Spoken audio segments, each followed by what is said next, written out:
So, for anyone that's new tonight, joining us fresh, oh gosh, I don't even know how to get this settled in. So, the parties found themselves, or have made their way to the city of Brass through Sigil, the city of doors, in an attempt to get Brixie back here to find out what happened to her. In game, it was just a few moments. Where she stepped through a portal, and then maybe a few minutes later, she fell back out of a portal, and had gained and lost wings in that time. She has little wing stubs now, and cannot recall virtually anything that happened while she was away. She had gone there in order because there was a demon. Are you okay? Was that a sneeze or an animal? A spider? BRB. Oh, poor thing. All right. I bet it was one of those millipedes. You poor thing. Kill it good, Steph. Yes, so she had gone to the step through that portal because there was a demon, Mesop, bug demon, that was after her, saying she belonged to the city of Brass. And she wanted to know, what was going on, why these demons and and devils were coming after her, and try and find out what happened to her mom, as she knows that, or she's not unsure where her mom is, but I think she was given a little bit of info or a hint that maybe, mother was involved in this somehow. So she's trying to make sure her mom is okay. They finally, just at the very end of last week's session, they made it to just outside of the city of Brass. Let's see. Fade in. So you're all in this desert area. There are different crops growing as you approach the city of Brass. Even though it's this incredibly hot, dry, arid environment here, there are certain fruits and other crops that are being grown in little patches of farms here and there as you approach the city. I'm actually going to share out the map, the official map. Not done by me map, but but actually online on the Wikia. So, City of Brass. Okay. Steph, are you okay? Oh. All right. So you all are approaching from the Prism Gate up in the northwest. I wish this was a higher resolution map, but this is what we got. The Prism Gate. Hey, it's better than no map at all. Yes, for sure.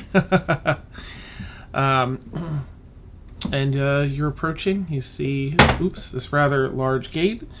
Let me pull up my other notes here. The dry air forcing you to guard your mouths and choke a little bit on the dust that's being blown up everywhere out here. In the distance, as you're approaching from the northwest down to the city, you see off to the east of the city is this huge lake of lava as far as you can see. The heat is intense, and you see, let's see who's going to be here. Oh, and don't forget, it's real dice every night for everyone, just in case anyone doesn't have that. Okay. Shortage of dice. Nice. Awesome. Welcome back, Steph. Thanks. It was a You bug. okay? Oh, gross. I reached for my water bottle, and the bug was right there on top of the water bottle. No! Right where I grabbed it. Oh. That's why I freaked out. Yeah. Well, Was it the centipedes? No, it was a big, not a cockroach, but just a big beetle. yeah. Oh, no. Yuck. Yeah. Right where you went? No. I feel bad for you. That's Nope, terrible. nope. Sorry. You're fine. I would have screamed for like 5 minutes. Understandable. We thought it was the centipede. Yeah, thank goodness, the black.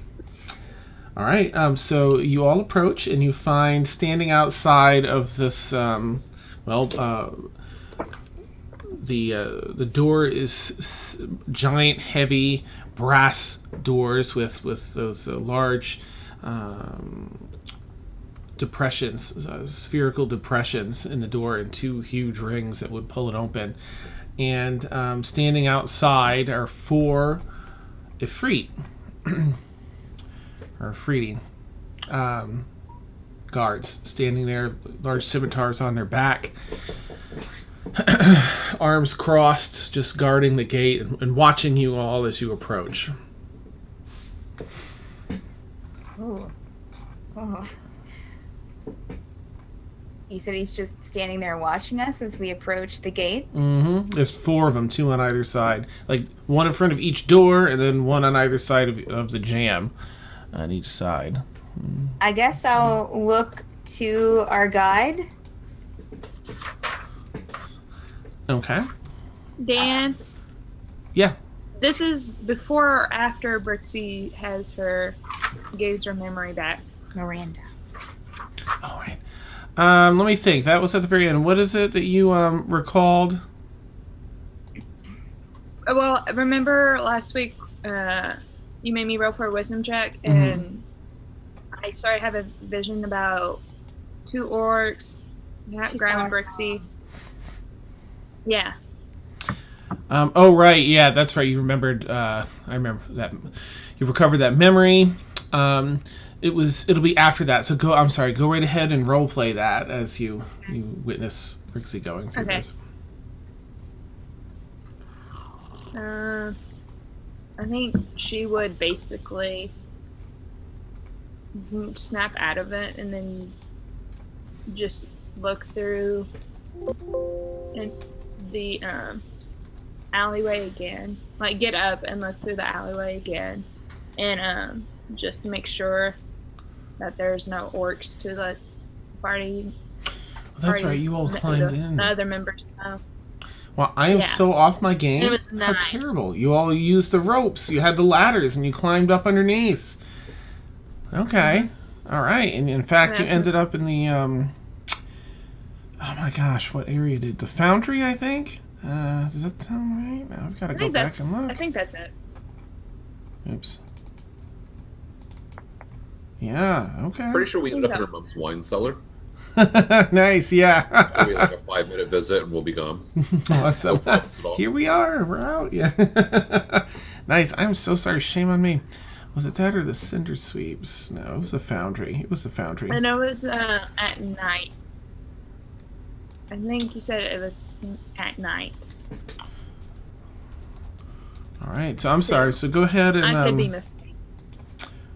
Yes, I will look into that part. All right, so yeah, you fell down. Like everyone witnessed, you sort of collapse down and put your head on the ground and go into this series of recollections here, being caught and.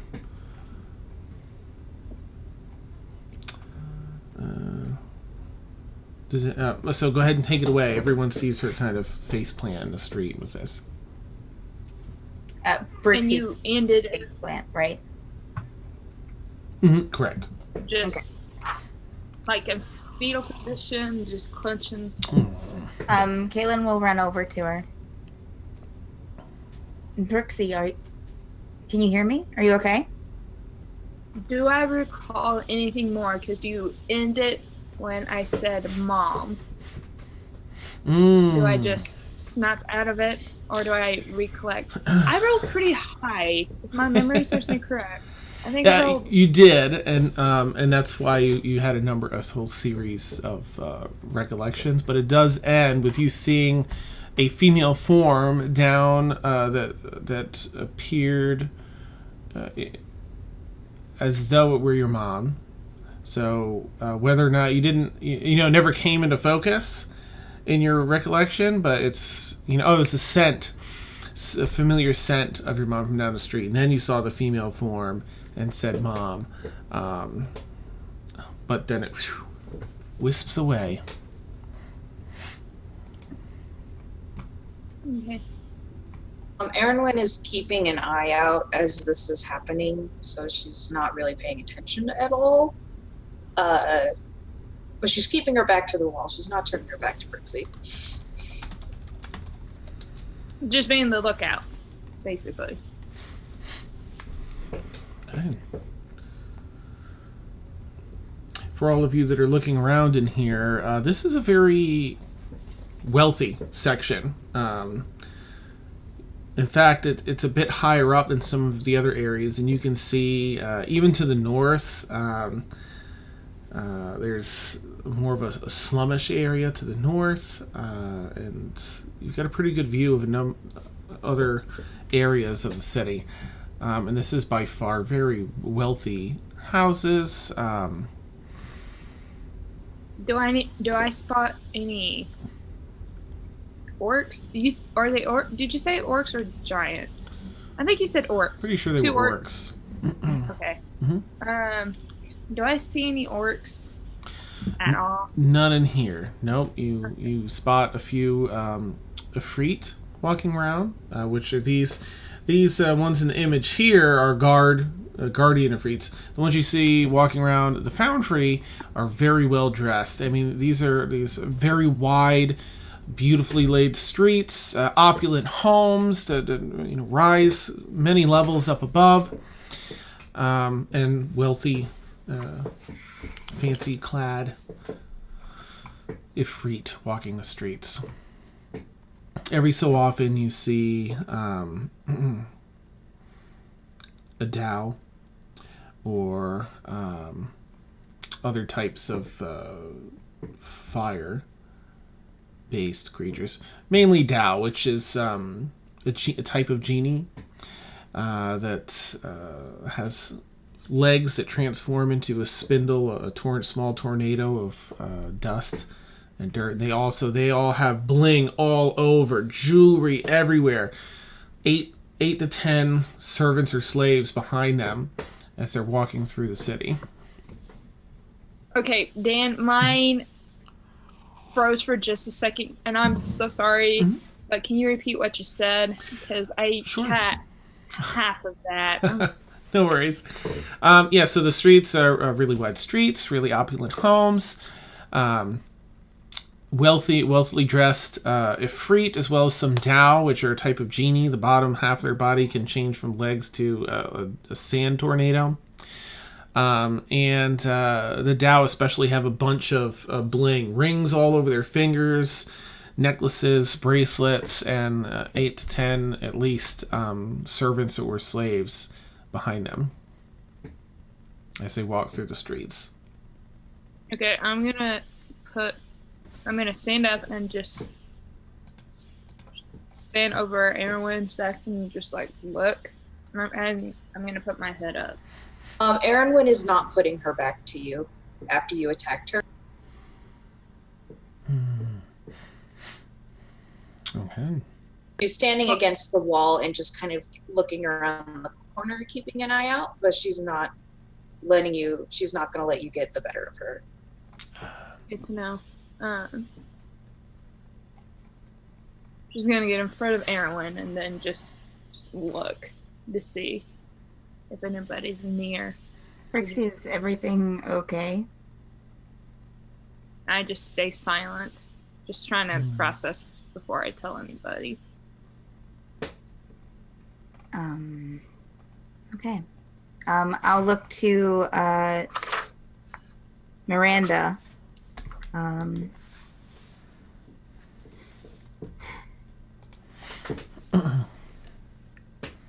I'll ask. Kaylin will ask Brixie, was it anything about your mother? She just shakes. Did you see her? Do you know what she looks like? She was just a shadow, but I know that she's here. Okay. And then Brixie, go ahead. Brixie's just gonna walk back and just stay near Kaylin. So, I'll look to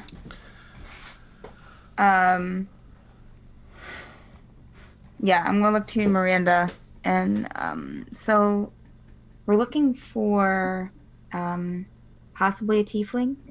And I'll tell her the name. Oh, hang on. No, I haven't. I haven't Oh, you written. did? down Okay, yet. good. Tell her the name. Karmari. I think that's how I said it. Yes. Where would be a good place for us to start looking, do you think? Well, it's tough to say.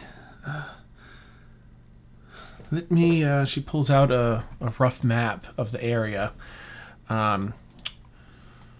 Clearly done by a cartographer, not herself. Let's see. What would she? Let me have her do a check here and see. All right, that's pretty good. Well, the city of Brass is known for its slave trade, slave market. Those in power here show their prestige and power by how many slaves they own. So it depends. If she's here as a slave, then I would. Did mention that she owed a debt to someone, or it was one of the people that were after Brixie that mentioned. I see. They were trying to collect Brixie in payment of that debt. Well, if it's a legal matter, then that's a different story. Tell me, and she looks over at Brixie, trying to be delicate and diplomatic, seeing, the rough state you're in. So tell me, do you know exactly why your mother was here and what sort of trouble she was in? None that I recall. There's areas here to find out, find the names of slaves and their owners, but I don't think any of us will have much luck getting access to that list without trying to steal it or find someone that can go, we can bribe to go get the information for us.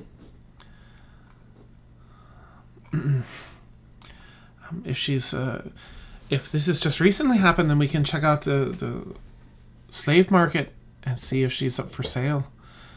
It might be another avenue to take. Slaves are sold back and forth quite frequently. Do you want to check that out, Brixie? Okay. Sounds like a good place to start as any.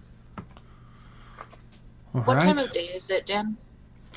Let me check my notes. All right, that was in the morning. And Is the sun high in the sky? always here, always. I'm pretty sure this one has a.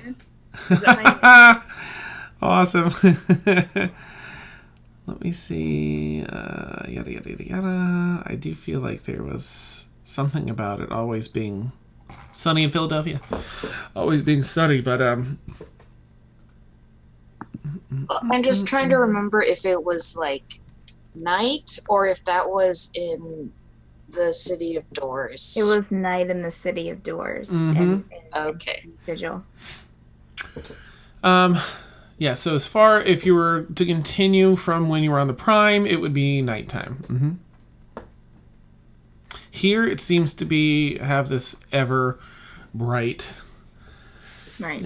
There's flames in the sky, so it's that red patchy, like red skies, at night. Yeah. Kind of look perpetually. Yeah. With a smog that floats through the air. All right. Well, excuse me. The slave market isn't too far from here, just a bit to the north. But traveling these streets as we are is going to get us in trouble.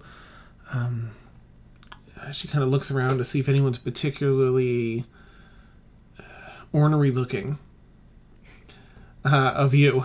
Yeah. I'll kind of just do the make my scales show up again. That's good. So, there are a few ways to approach us. We can try and be stealthy, see if we make it through the streets that way, or we can try and pretend that some of us are slaves and a couple of us are the owners. A little bit tricky without papers, but if we have someone ornery looking enough, then I don't think we'll be stopped or bothered. I can change my appearance however I want to. Is that so? Yeah, it is possible that if things are magical enough that they may be able to see through it because it is an illusion. Right. But I can still do that. Well, I think that's as good a place as any to start. What did you have in mind? What can you change into that might be really fearsome and large? Hang on, I have to look up the spell. She looks over at Galathor because I don't have a spot on for Galathor yet. You might do well as a second in command, or and he looks over at Kaylin behind her, or you. I think either of you would do fine with if you get a scowl on. Let me see your scowls, yeah? Oh, God. Kaylin scowls. Nice. Almost fearsome. All right. So maybe the dwarf. Well, I can do You're pretty anything. I intimidating. can even make myself look bigger. I could do anything. Well, if you can look like an Ifrit, that'll keep you out of the most trouble in here. An Ifrit, and she kind of points. There aren't too many walking in the streets where you are, but you're kind of tucked. It's sort of a safe spot. She points out. So over there, those hulking creatures with the horns and different shades of red skin. If you can look like one of those, and the more jewelry you have, the better. You'll be of higher rank and nobility, or at least notability if you have more jewelry and such. I don't know if you're able to do that as well, but Technical question, Dan. yeah. So the spell says I can't appear as a creature of a different size. So are Ifrits considered medium or are they large? Let's find I out. can look that up. I've got it here. It's large. Large. Okay. So I could. Okay. I don't know if I can go that big. I could look like a smaller one of them. That might work if you had enough. What dowering in here? That's weird. If you had enough jewelry, let me do a quick check on the Dow to see. I think they're large as well, though. D&D. Oh, wait. Oh, I still have a wild Yeah, they're sheep. large. Dan, is there Yeah. any animals around? Like, per se, like, any dog? Say, like, Nothing that you spot here. Yeah, it's mainly devils and demons, the Dow, and Ifrit so far that you've seen around this area. I still have a wild sheep left. Oh, hang on. Ed, I'm thankful for the website that you sent me last week. Oh, nice. Yeah. Galathor looks at Kaylin. I don't know about you, Kaylin, and I know it's all in pretend. I don't really feel comfortable pretending to be a slave owner. Okay, that's fine. I can do it.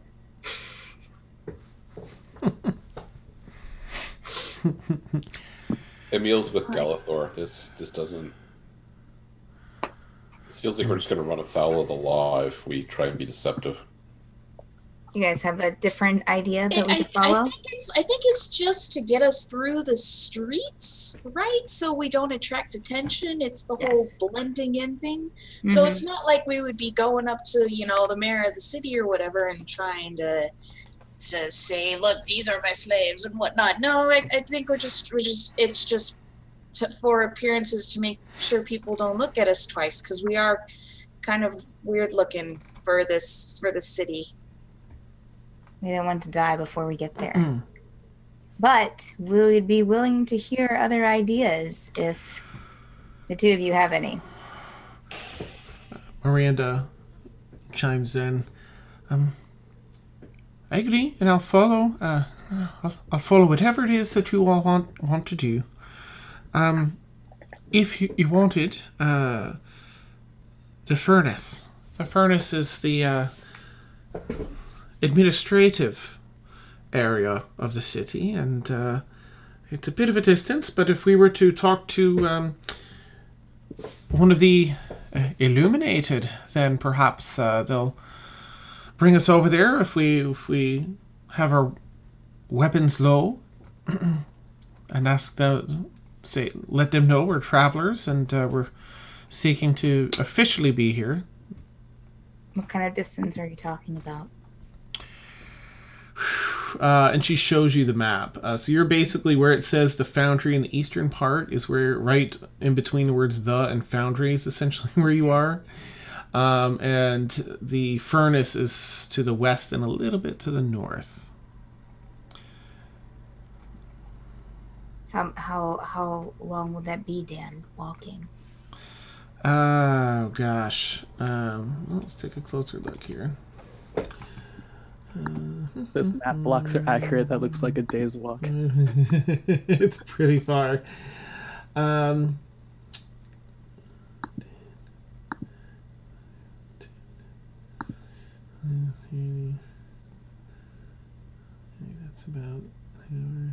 It's about 2 hours. Oh, I think. I'm sorry, that's wrong. I was using the wrong measurement. It's about an hour. If you think that would work, I think that might be a better decision, since a couple people in our party are a little opposed to the slave thing. We can. If you want, I could still try to change myself to look like one of those Ifrit, and then just kind of make it look like I'm your tour guide or something.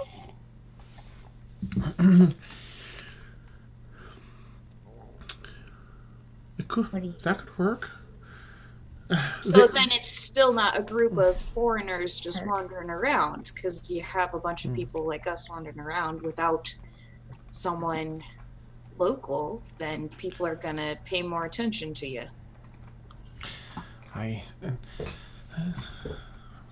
have a bit of sway here, as I've been here a few times. I do have a temporary tout license, which means much more in Sigil than it does here, but that's what's gotten me by in the past. There are guards here. The main force of guards in the city are known as the Illuminated. And let's see. I just want to see what they look like. Oh wow! In fact, and she tries to gauge, the time of day. I think that we'll probably be hearing him soon. There's a curfew that will probably take place in about 2 hours from now, and they walk the streets, pounding drums, letting everyone know that the curfew is about to start. The Illuminated do. So we should get walking. We should get walking, and if you are looking for a particular person that may be a slave here, heading over to heading over to the furnace might be a great idea, because if we're granted access to the city, it'll be limited, but we want to think about, we'll need to state our business here, so we'll have to consider what we want to say. If we be truthful, perhaps we can get some information.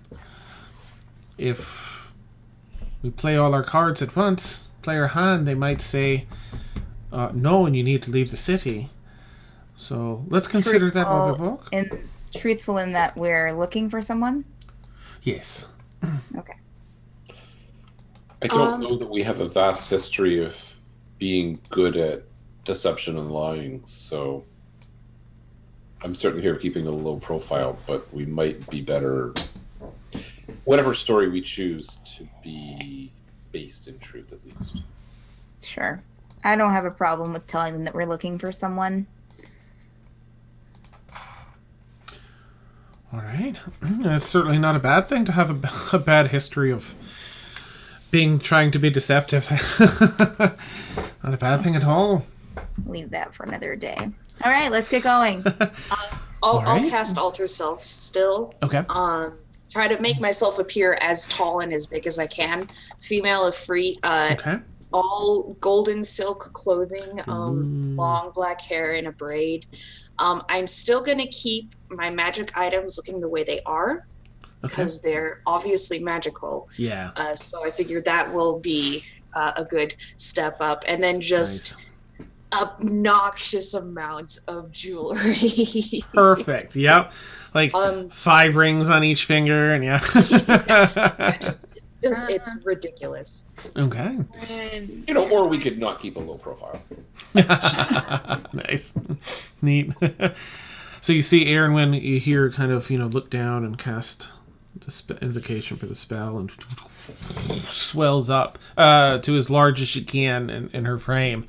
And golden silk robes come out. The magic items are on the back, and she takes the form of one of these Ifrit. are her runes still there?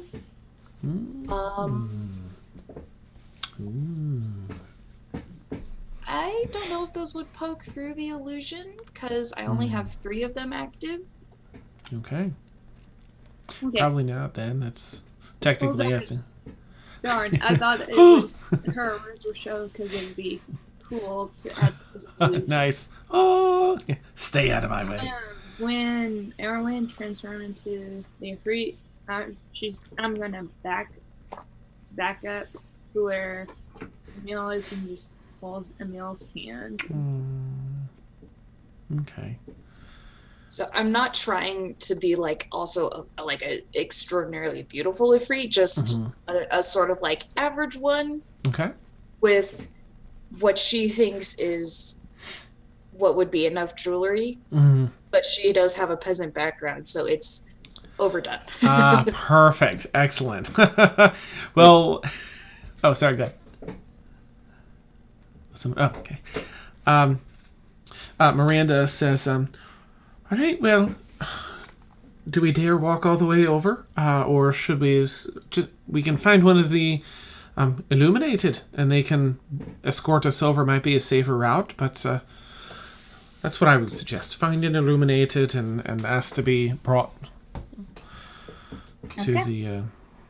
Yeah, let's walk in that furnace. direction, and then Definitely do that. if we see it illuminated, catch them. All right. Thank you, As we're Miranda. walking, Mm-hmm.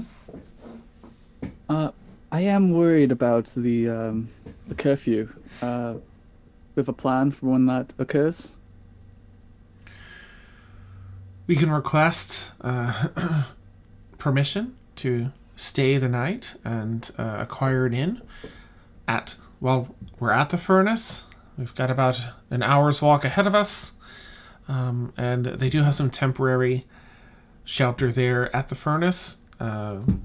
We can use for the first night we're here, and then I do know of 2 places in the city that welcome primes. Very well. Yeah. I think we have enough cushions as long as nothing happens along the way. Might be Dramatic tempting. irony. But, yeah. Aaron glances around to see if there's any wood to knock on. There's nothing. Lots of brass, though. Yeah. And stone. All right, so you begin walking through the city streets. Now, in what manner do you want to walk? I imagine Aaronwin's in front. Miranda's going to take lead as well.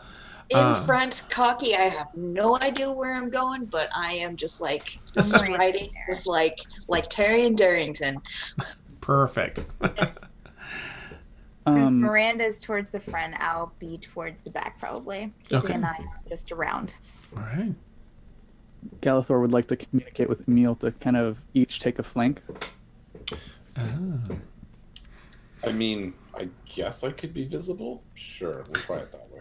I mean, Rixie's we could take the shadows. And I'll have my hammer out as well. Oh, nice. Every so often a spark off the stone. well, Oh, I and Bridget? guess Rixie's in the shadows with the meal. Oh, that's right. Nah. Oh, He's not leaving a Oops. meal side. okay. And Mort? In the rear. All right. Neat.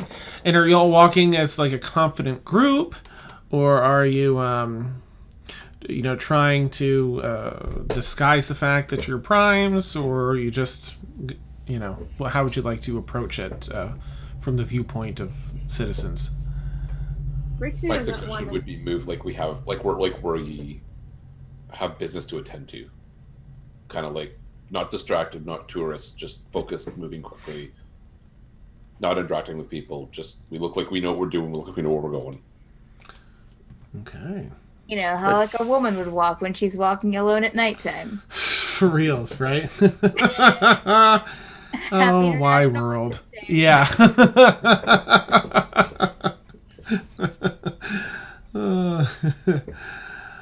All right, let's see. Okay, so you're walking along, Miranda following suit. And again, this is the ritziest section of the city as you're walking through. You get about, maybe 5 or 8 minutes down one of these large, wide stone paved roads. Beautiful architecture here, a lot of stone and a lot of brass work in the portals to homes and such, doors, windows, and framing. A lot of the brass has little inscriptions on it. Some of it written in Infernal. Let's see. Yeah, that's a really nice picture of Galsor. You've come across a Ifrit with just coal black skin. This hulking creature standing about 12 and a half feet tall or so. So looming over most of the party, and some more so than others. Fine silk caftans and damask robes drape from his coal black skin. And he is bedecked in brass and gold, torques, chains, and rings, all glittering with jewels. It has, these huge muscle thighs, and legs as it kind of walks over a little bit, looking at the group of you. But as it begins to move, it shifts from legs to this spiraling column of smoke and embers. Little embers floating off and along the ground as it kind of floats over and looks, down or approaches you maybe 5 feet away from Miranda and Aaronwyn.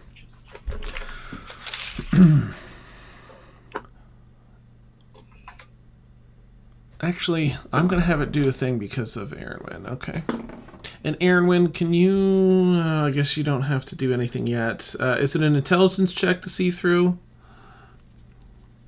If they have true sight, they can see through anything, and it doesn't mention any sort of save. Okay. But I would say insight. Okay. Looks at you, and then seeing this group of primes as well. What are you doing here? What is your business? And he kind of looks at you with a bit of reverence. I mean, he's not being ornery. This is like his level of reverence to one of your stature. and you find that you were right to put on as many rings, because he's got like the same thing as as one of the guards, just gaudy level.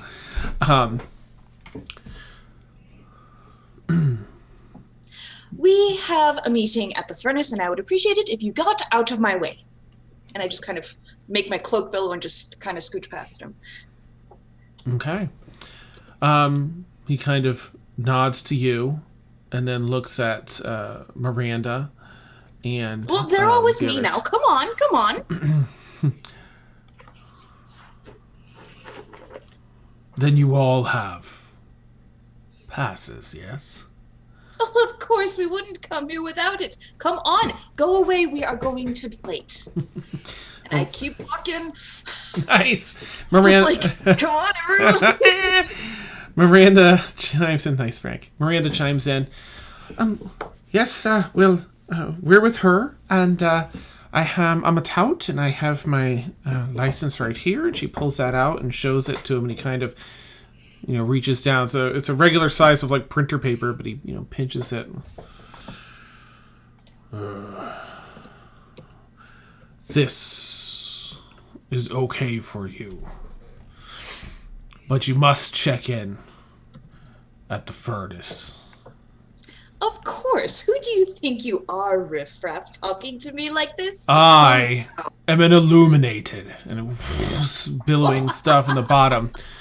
Oops. I am one of the guard. I have guarded this city for several hundred years, and I will continue to do so long after. And he kind of looks at the primes. You all have expired, which may be sooner rather than later if you do not find your way to the furnace. Fantastic job. Thank you. Goodbye. And I kind of like push everybody. Nice. Okay. Yep. He pauses. He doesn't pursue anything, but he just stays in the middle of the street and watches as you all walk down towards the furnace. I like, watch him back. Nice. Keep walking. Before floating back to his spot. Well, I watch him back while pounding my hammer against my open fist. No. Just gonna do an extra roll because that's pretty awesome. Okay, yeah. He seems to get a kick out of that. So internally, somewhere way beneath all this training. All right, so you all continue on. Mind you, because he's not walking with you in about another 5 to 8 minutes, there's a lot of illuminated here because it's such a ritzy area. You see another illuminated. This one has this like magma red skin, and it almost looks like like in the shadows it's like it's cool and it dulls down and it looks extra bright and fiery whenever the light strikes the rippling muscles of another 12.5-foot ifrit that comes over. This one draws a sword and just holds it at his side as his legs turn into this smoke with the embers flying everywhere, and comes back, glides over to you all. And what is your business here? Again, we have a meeting at the furnace. Please, we're already going to be late. Can you believe I have to walk with them instead of flying? Come now. Yes. I'm going to. We've already had a pass checked, and we are fine. While Erwin is making, I'm just going to pull off my hood and just look at him just to see if anything happens. Just like Okay. any interaction. Neat. Nope. He kind of, glances. He's carefully watching everyone. So he observes as you pull the hood back. And there's a little more respect for you being a tiefling, and of much more lowly lineage, but similar. Well, I put my hood back up real quick. Okay. He does not say anything or anything. Okay. Okay. And it glances over again. Miranda presents her paper. And before I just grab on to Mills, I'm just like, Oh. like that. Neat.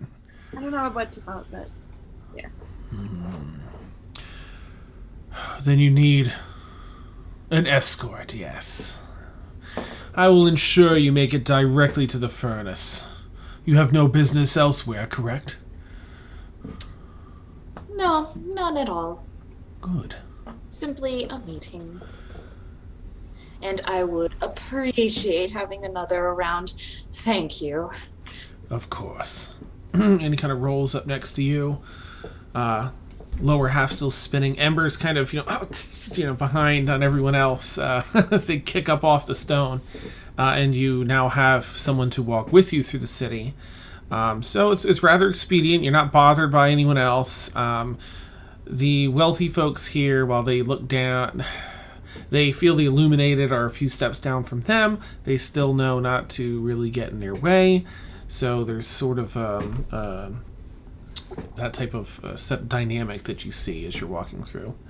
You find your way to the gates of the furnace, which are massive. This is technically the city's center, and everything else was designed and built around this. This is where the grand, I don't know, I guess Mort and Kaylin, or anyone proficient in history rather, can roll a history check to see like what you know. Rick's on this, even though she's have proficiency in history. No, not yet. You may get some other recollections as you go through and have some extra insight. 17 total for Kaylin. Ooh, nice. 14. Okay. So you know the basics, Mort. You knew that it was a floating city that floats slowly. You knew probably about the Illuminated. You knew it was populated mostly by Efreet and Dao. Kaylin, you know that it is ruled by the Grand Sultan, which is almost never seen. And most of the actual managing is delegated down to another tier of like viziers and such, like Jafar, the royal vizier. It's the only thing going through my head. Ecstatic. Awesome. And you can see this charcoal palace is towering.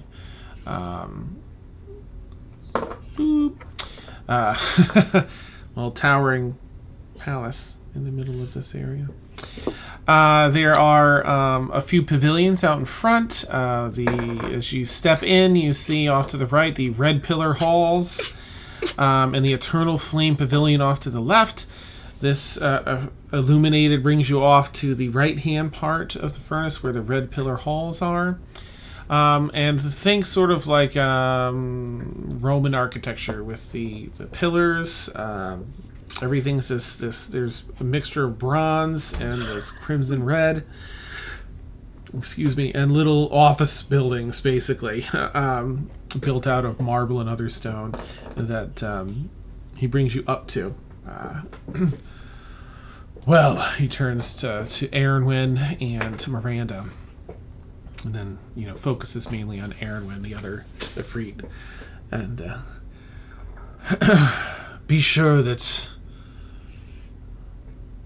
these, I don't think you'd call them primes, but I don't have enough screens for all my notes, so I apologize. I keep running back and forth for like, wait, is it this? Is it that?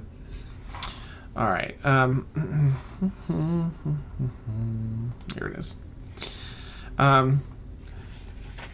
Be sure that these Burks get passes for the city before you continue your business. You don't want to be dragged down by them. Have your name sullied. Oh, absolutely. That was my next intention. Thank you so much for all of your help. Of course. He gives a slight bow.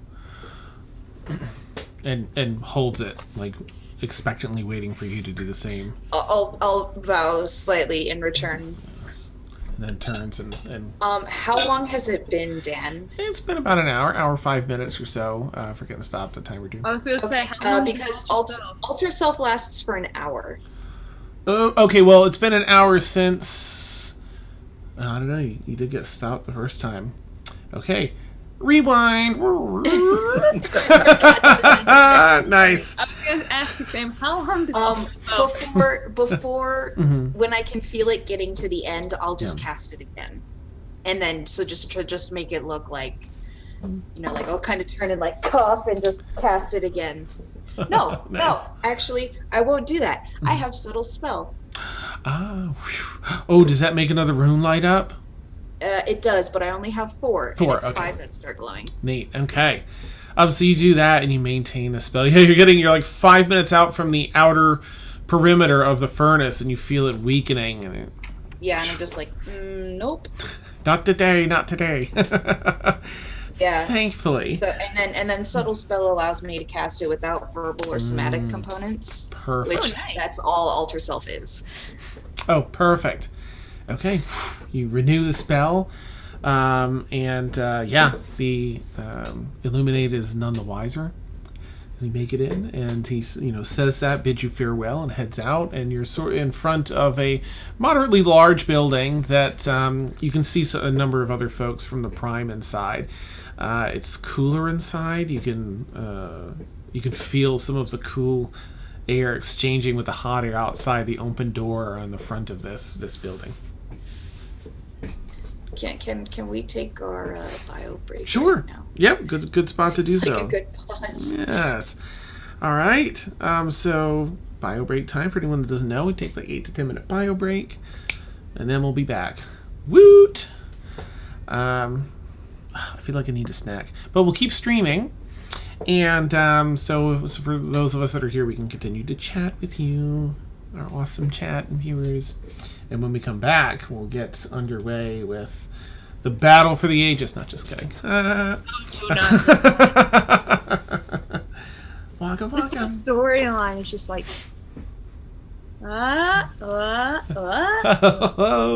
just anxiety. AKA Dane gets more coffee to refuel exactly half, but I think For you got real. coffee before. I did, but it's gone. So more What, coffee. is that wait, is that a Christmas mug, Dan? Called out. Maybe. I saw that red. I saw that red in different Hey, colors. it's okay. hey, it is March and we still have a Christmas tree up. So. Woot woot. All right, okay, for reals. I'm gonna go get something to munch on and some coffee. Catch you all shortly. Woo! Oh, my legs, my aching broken legs. Oh my gosh. How's your week, Steph? It was fine. Uneventful. Well, I mean, fairly uneventful. My mom had to go to the ER yesterday. Oh no! Nothing extremely serious, but she was just feeling really tired, tired to the point where she didn't feel like doing anything the past few days or the past week, 2 weeks really. So, but it turned out to be just a couple of like infections, so it's treatable. Okay, good. That's Yeah. good. Yeah. How was your week? How's your anxiety been doing this week? It was got a lot. Hey, Punchy, how are you doing? Good to see you. Oh. A really good friend of mine from the Team Human community. Cool. Anyway, it's gotten a lot better. So Good. yeah. So it's still lingering, but it's not like to the point to where it's so heightened that it's just like not make me want to do anything. So Yeah.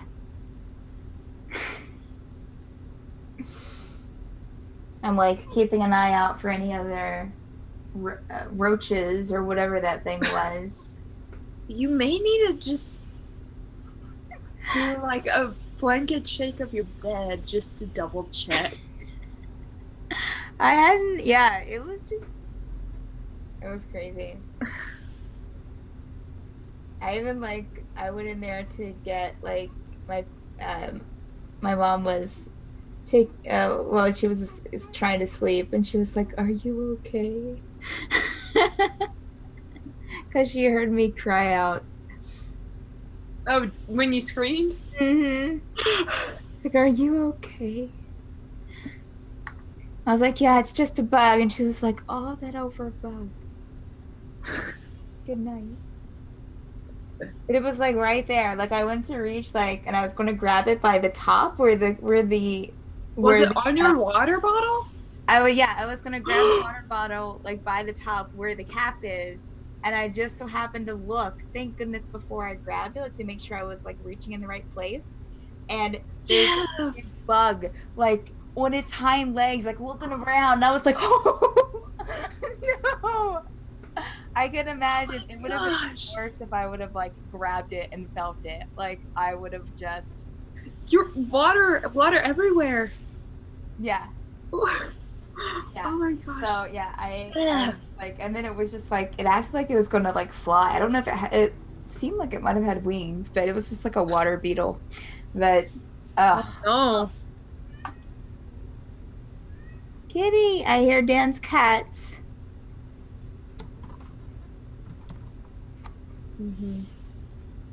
So, have you gotten any more snow? I heard that you guys are getting more snow. We actually did. Yeah, it's been really sneaky. It's been in the middle of the night. Like it's been like 2 inches here, and and 2 nights later we get 2 more inches. Oh no. So it's just enough to where it's not like covering the roads and like causing people not to travel, but so it's kind of nice. It's kind of nice. Your background, your wall right now. I love your sunflower to the right of you, and then I don't know what fandom it is, but with the sun to your Yeah, that one that's actually mine. I did that one. It's something I did a few years ago, right after college, and so it's Lois Lane standing on the roof looking at Superman, like flying. That's what's flying overhead. I did those two on the wall, and then those two are prints, and then that one I actually bought from another one. Yeah. So if you guys are wondering what's on my wall, I forgot. Rob Cook did the Rock Sparkler and the Mighty Nine group, and then Jason Devitt did the Caduceus, and that was his fan art of the week piece. I was like, "How much are you willing to sell for it?" And he was like, "Merry Christmas." He sent me for free, so that was a free print from Jason. I have a lot of Jason stuff I need to hang up. I need to find those prints. Like, I want a giveaway, and so I got a book. Like oh, hang on. I'll be right back.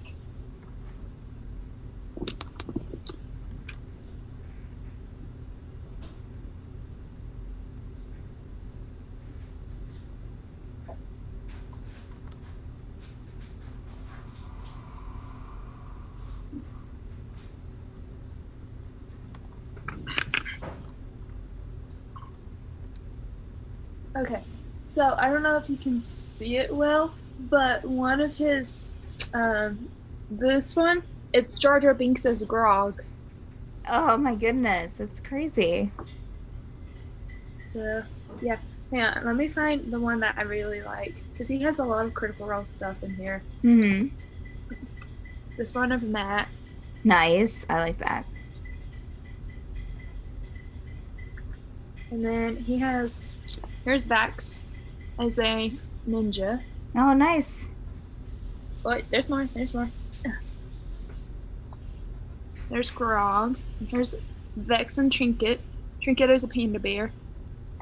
Aw. And then I really like that tattoo on Grog. And then here's Percy and Pike.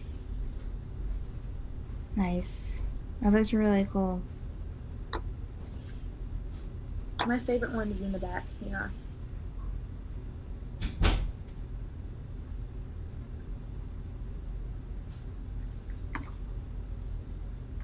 Boom. This was his profile pic. Oh, wow. That's awesome. Let me see if I can go find those prints real quick.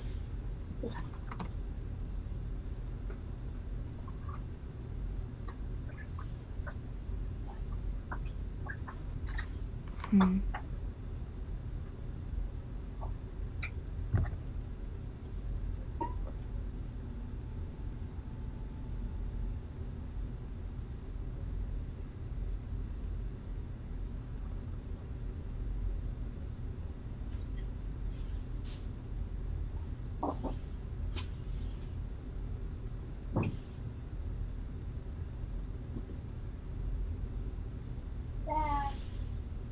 So, Steph, no Gwen Stacy powers just yet. What? No Gwen Stacy powers from your earlier encounter. No, I didn't get bit, and nothing happened other than it just trying to. Like, I don't know. It was just trying to hang out, I think, but I freaked out and killed it. So, yeah. Chocolate. Here. Okay, so these are a couple of my favorite ones. Yeah. Spider-Man, Oh, I like that.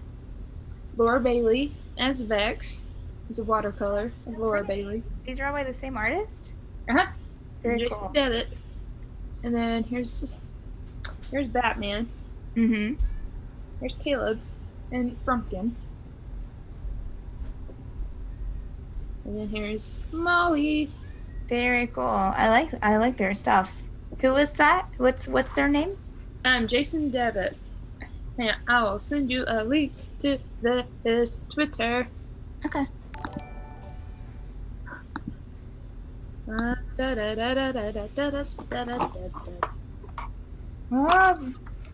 we're being raided. Raid. Ah! Somebody hit the switch for the air raid siren.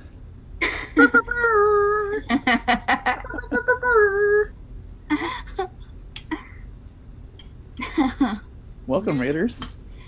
Welcome. Hi. We're just finishing up our halfway break. Yes.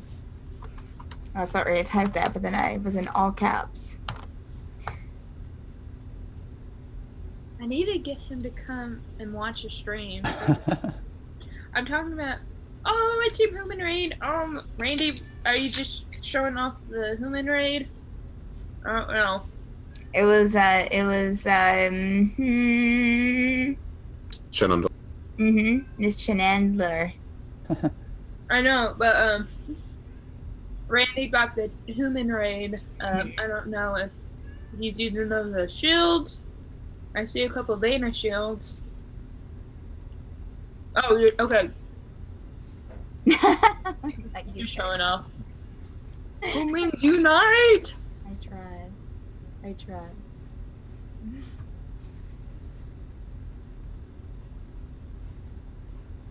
We've got a great share stream for Dan right now. Yes, we do. Yeah.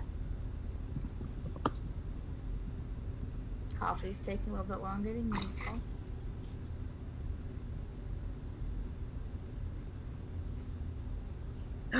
Oh. Oh.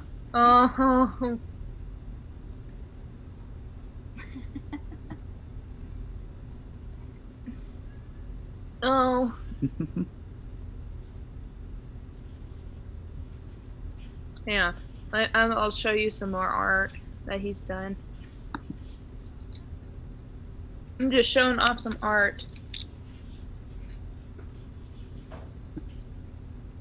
So when Dan comes back, we all just go into awkward silence. Yes.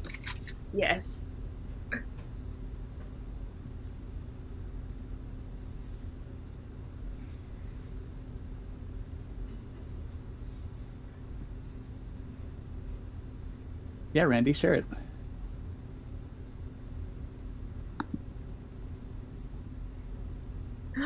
Oh. Okay, found some good. Wait, is that Caleb? Oh. I'll keep that in my browser for later, Randy.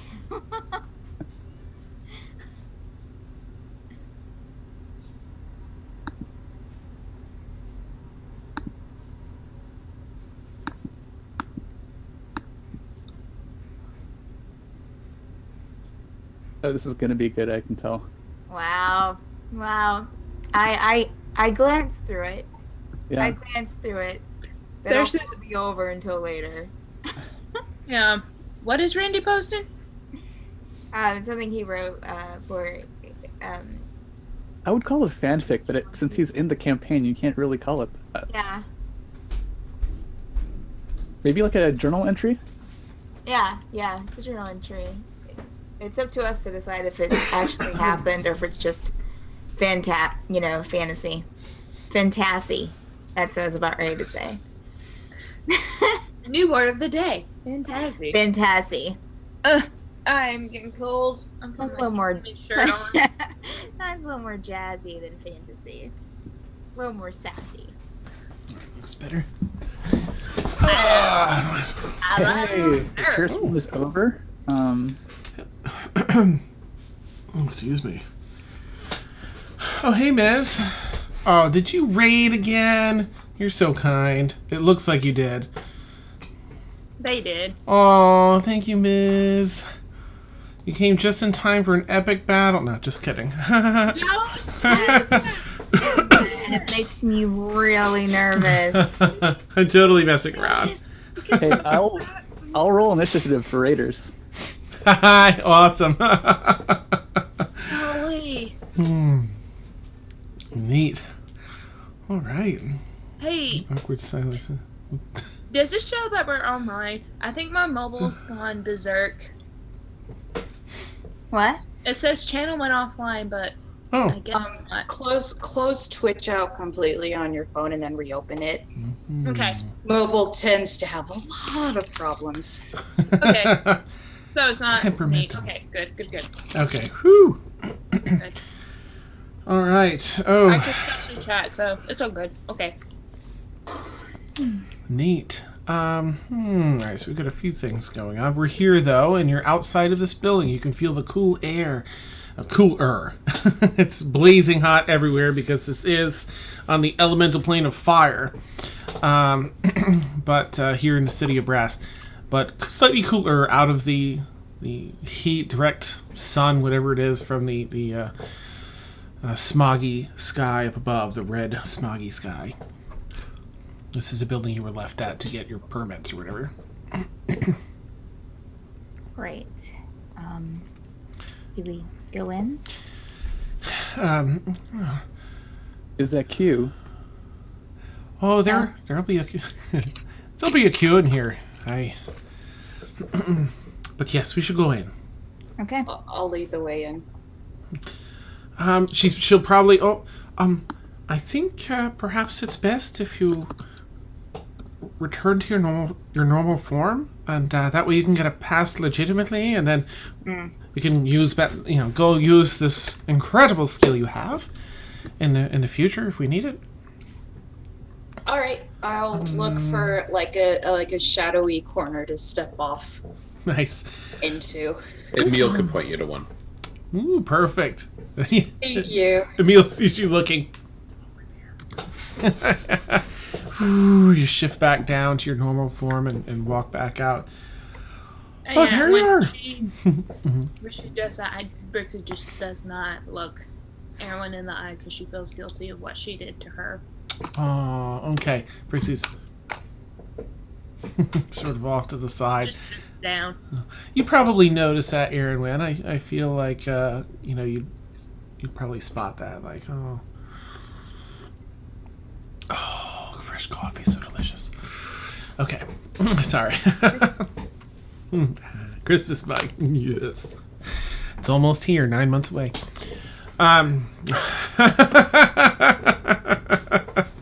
Yes. I don't need that kind of anxiety in my life. Sorry. All right. So, I'll go in first, and you can follow me. And it's going to be a bit of a wait here, but that's fine. We're safe from the curfew as long as we're here in the furnace. So, we'll be given some temporary housing for tonight. And let's go in and get our permits. Yeah. It's probably going to cost a bit, but it's coming out of the payment you paid me. This is part of the cost as a contingency. Right. Don't want you to have to pay out of pocket for this. So she turns and heads in, and it's a sweaty place. Anyone that sweats is sweating. Because not Brixie, because you have resistance to fire, yeah, and you have the infernal blood. Kaylin's nice and sweaty then. And it's a bit muggy, so it's kind of that, it sticks to you. There's lots of uncomfortable sweat. How's Blueberry looking? Oh my gosh, poor Blueberry is panting like a maniac. Well, I kind of do. I'll do like the very, very light frostbite. So I'm not trying to hurt Blueberry. I'm just gonna kind of like do Armor. like a layer of ice over Blueberry's fur. Nice. And I'll do the same over my armor. Slight chill. Anybody else want some? Kaylin just hands like this.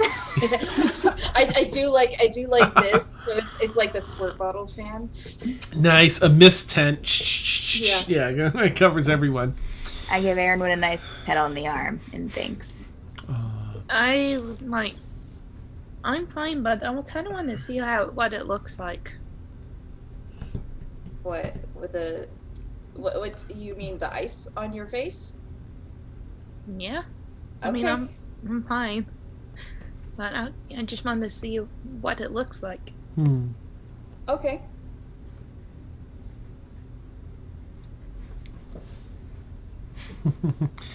All right, so you cast that and you get these little. Actually. Let me decide something. Okay. Yeah, Sam. Uh-oh. Whatever you want, Trixie deserves it. After our discussion last week. Okay. All right. She'll just kind of nod, and then put her hand on your chest to do it, and she'll do the full strength of the spell. So that is that's 2d6 ice. So, oh wait, make a con save. Oh gosh. My con's not that high. Yeah, +1. Who has a high con in Vox Machina? Grog does. No, he has no. Oh well. Oh! That's a 4. Yeah, no. You take 4 points of cold damage. It's like that. Just ice on your skin. It feels like what? It turns into this little 2-inch thick block of ice that kind of wraps around your chest, and around your torso. And you gotta kind of. And I'll kind of step back and go. There you go. That's what it looks like. I kind of deserve that. Are Brixie and Emil still holding hands? Oh yes. Yeah. Well, for the purpose of this, I don't. Well, wait, hang on. I think I have enough control of my magic to not hit Emil. I think given that it's happening right in Emil's face, he's actually going to take a step forward after it's done, step between, and say, "Can we settle this back on the prime?" Fair enough. Neat. Okay, I'm just gonna. Back all my spells. I'm just gonna waste our first level. Wait, I only took 4 points, right? Yeah. Yeah, I'm just gonna waste our first level cure wounds on myself. Okay. Whew. Neat. All right. Ooh, exciting. So, having said that, and having that exchange with Emil as well. But I do say out loud, I said, I probably do. I deserve that. So loud enough. Yes, you did. You made me waste 3 counter spells on you. Well, you didn't have to, but you kind of did. I'd rather not have been held. Later, please. Let's not get in trouble for fighting in somebody else's city. Shall we get going in, guys? All right. Well, let's get in line over here, and and you look inside as you step through this building. Again, it's a marble building, but it's mixed in. It has this marble in appearance, but it's this deep red crimson mixed with a few streaks of white and some really dark, like onyx streaks. And it's pretty. I mean, it looks really nice. High gloss, very polished and finished. But there's a long ass line, and so you get in line and you wait, and it's probably a good 45 minutes of standing in this line, moving up one person at a time. It's like the DMV. Except it's only 45 minutes. It's real. Until you finally approach the counter. Miranda steps up ahead and shows her tout's license. Yes, I'm this company's tout, and I'd like to register all of us for passes for at least a week, I'd say, just to play it safe. And the guy behind the counter is tiefling, really dark crimson red skin, just little stubby horns that have like a stunted growth, just conical. Tough to tell age on here, but probably maybe human age would be around like 40s, mid 40s or so. All right, well, there's a couple of forms you'll need to fill out. We'll need some identification, get some paperwork and such in order. And she fills out most of it for you, having some information of yours already. But you imagine she's not gonna like give all your biographical data or anything. She puts the names down and says they're under her as the tout. And all right, well, have them all come up here, and they can all welcome home, and they can all sign. Yeah, welcome home. What? So you each have to come up and sign your pass. Pick up blueberry, and then I just do a little paw. You put it in the inkwell, and boop. All right. Nice. Sign my pass. All right. Okay, you do yours, and everyone goes up and sign. Does anyone not want to sign? Okay. Gallifrey signs his really large and obnoxious. Awesome. It's over some of the other print. Perfect. And more, you're... Yeah, nice. Were you signing more? Okay. So I'll everybody... sign more. Yeah, Emil's going to read the thing before he signs it. Okay, perfect. It says... it's a breakdown of the guidelines of the city. It references the curfew. This pass is a basic pass to have lodging. You can procure lodging here. You're able to go... let me pull up the map. To the... this does not include the foundry. This includes... Pull my other notes here. This does include access to this administrative section of the furnace, but no other areas of the furnace. Avancina, which is essentially it's the slums. I don't know if you'd know that yet, but That's fine. I mean, Emil would just, like, in character, he would just read it. I don't know that I need to know every detail. Gotcha. If it's like, Basically, you are we're now already slaves selling of the our city, souls. I think Emil would pick up on that.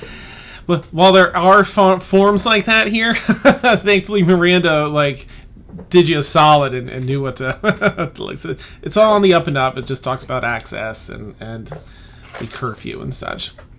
Did she write all our real names on there?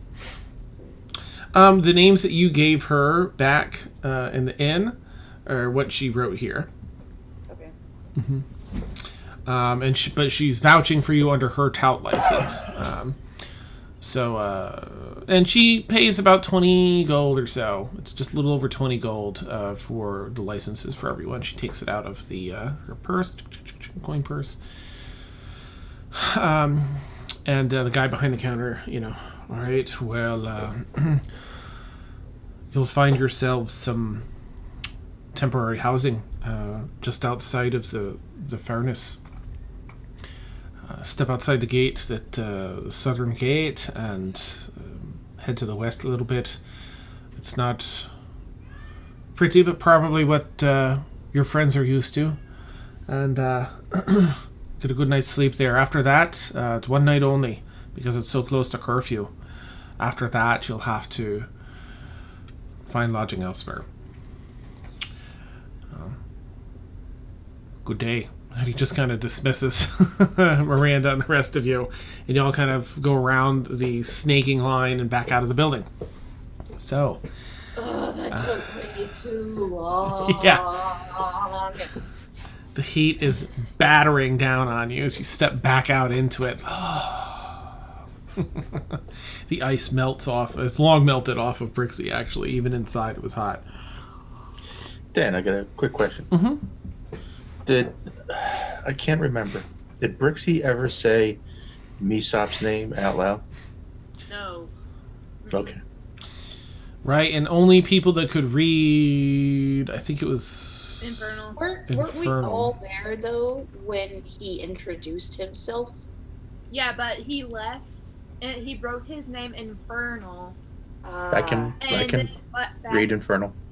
If You you were were... with us when that happened. No, he wasn't he?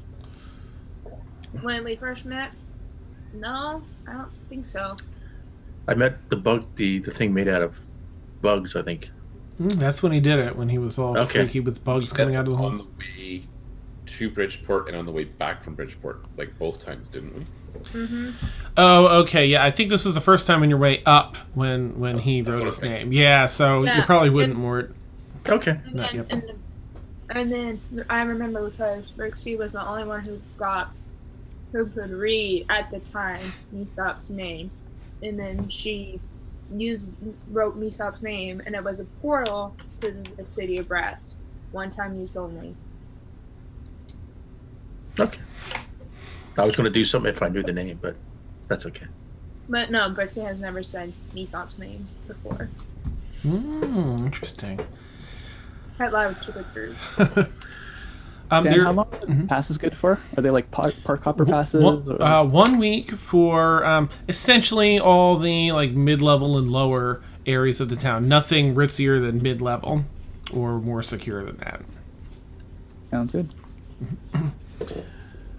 All right. So, yep, you've stepped back out in the heat, and there's already a couple of illuminated, and you hear the banging of these huge drums. It's these massive Efreet that have the huge drum in front of them that's strapped to their backs.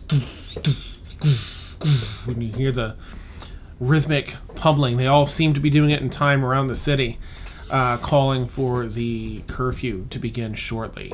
It's been like a 15-minute warning. There's one Efreet right there that is guiding people as you all step out. Yes, I see that you have your passes now. You're heading to the temporary residence for the night. Yes. Let's Yes, go. please. Come with me. I will guide you. Okay. As we walk, I'm just gonna kind of like nonchalantly walk beside him and go, you guys need to open like more counters in there because that wait was seriously insanity. I just grab Aaron, like, not grab Erwin by the shoulder, but just like put my hand where she can see in my her peripheral vision. And I just shook my hand. No, not the time. Yeah, good luck being subtle with Erwin and trying to subtle. Her passive perception is 12. Back, she just lets it go. Nice. So would Erwin see it? Depends on how obvious you were trying to be. I was just trying to be obvious. Like, I didn't like knowing how you are. Like when people touch you, like I try to stick my hand out and more obvious. Not trying to startle you, startle Erwin, but just like just try to like so she could see it, so she could stop talking. Nice. The And I just shake my head. I'm not saying anything. Just like not the time. Given the sense of this is not the time and place for it. The Ifrit has been like ignoring Erwin. He kind of looks back over at Erwin and then back at Brixie as his hand kind of pokes up between the two of you, like, and just continues floating along his way. Any recognition of like me recognizing him or anything? Just seems to be another illuminated here in the city. Cool. You head down out of the door and you find your way over to the temporary housing, and it's bustling with folks from the Prime and other interplanar travelers. It's rough. This is like bunk bedding, like barracks almost. Every 5 feet or so, there's like 3.5, 4 feet of space between these bunk beds on double sets of bunk beds again and again and again down like this 50-foot strip of building, and there's a number of these buildings all lined up next to one another. So the illuminated leaves you here. You will find your beds in these houses. See to it you get there immediately, as the curfew will begin in 5 minutes. Okay, thank you. By the way, you really should tell them back at the building. As he's floating away, I call that. Nice. Yeah. No. I'm going to kind of wherever Miranda is. I usually stay. Just so you know, I usually stay at the other end, just to kind of keep an equal eye out.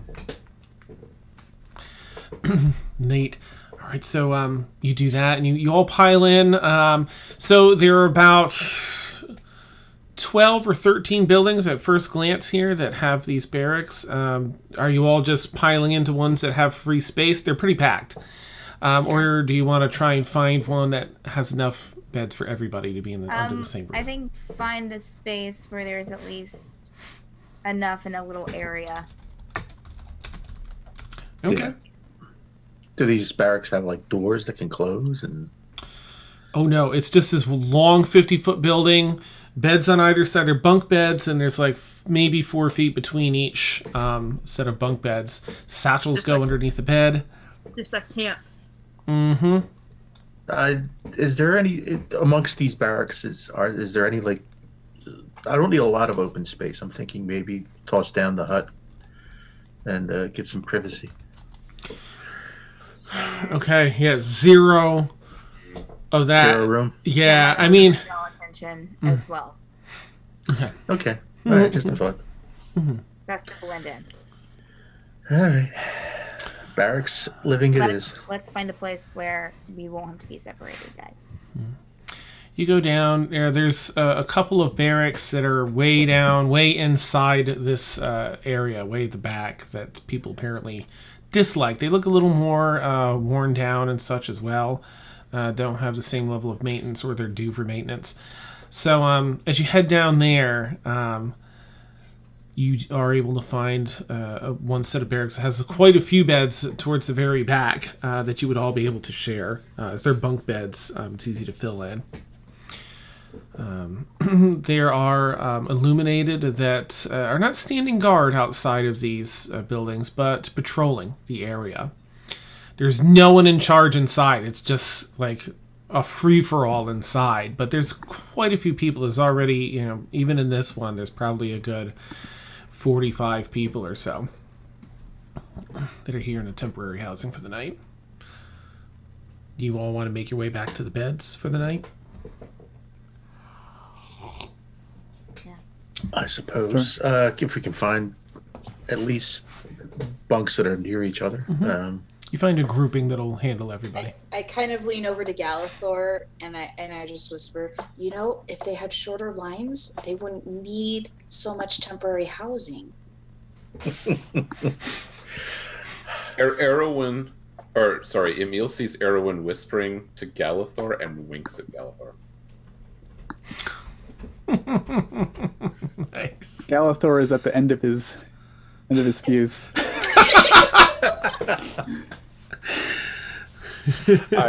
Helm, preserve my patience. When everyone settles down and goes to sleep, I will try to cover as much of the beds as I can with alarm around the beds. So anybody approaches our beds, I'll know.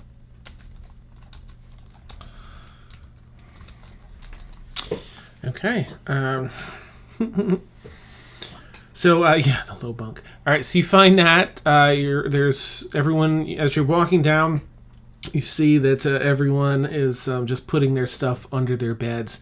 There are far too few windows in here for this intense heat, and as you've been here a few hours, the initial shock is going to be quite a bit. Now, Brixie, you have not immunity. Resistance to fire. It still doesn't protect you from the intense heat of here. It makes it a little bit easier for you to get on through your day, so you're going to have advantage on your roll. But do you all want to go to sleep, or is there any role play you'd like to do beforehand? I'm going to cast Frostbite on my sheets. They're like start sheets. And now you have in a matter of minutes, you have very wet sheets. I'm just kind of, she's just kind of like, yeah, there you go. It's like sleeping on that ice bed in a hotel in Alaska. Yes, the ice. Oh, that's amazing. Okay.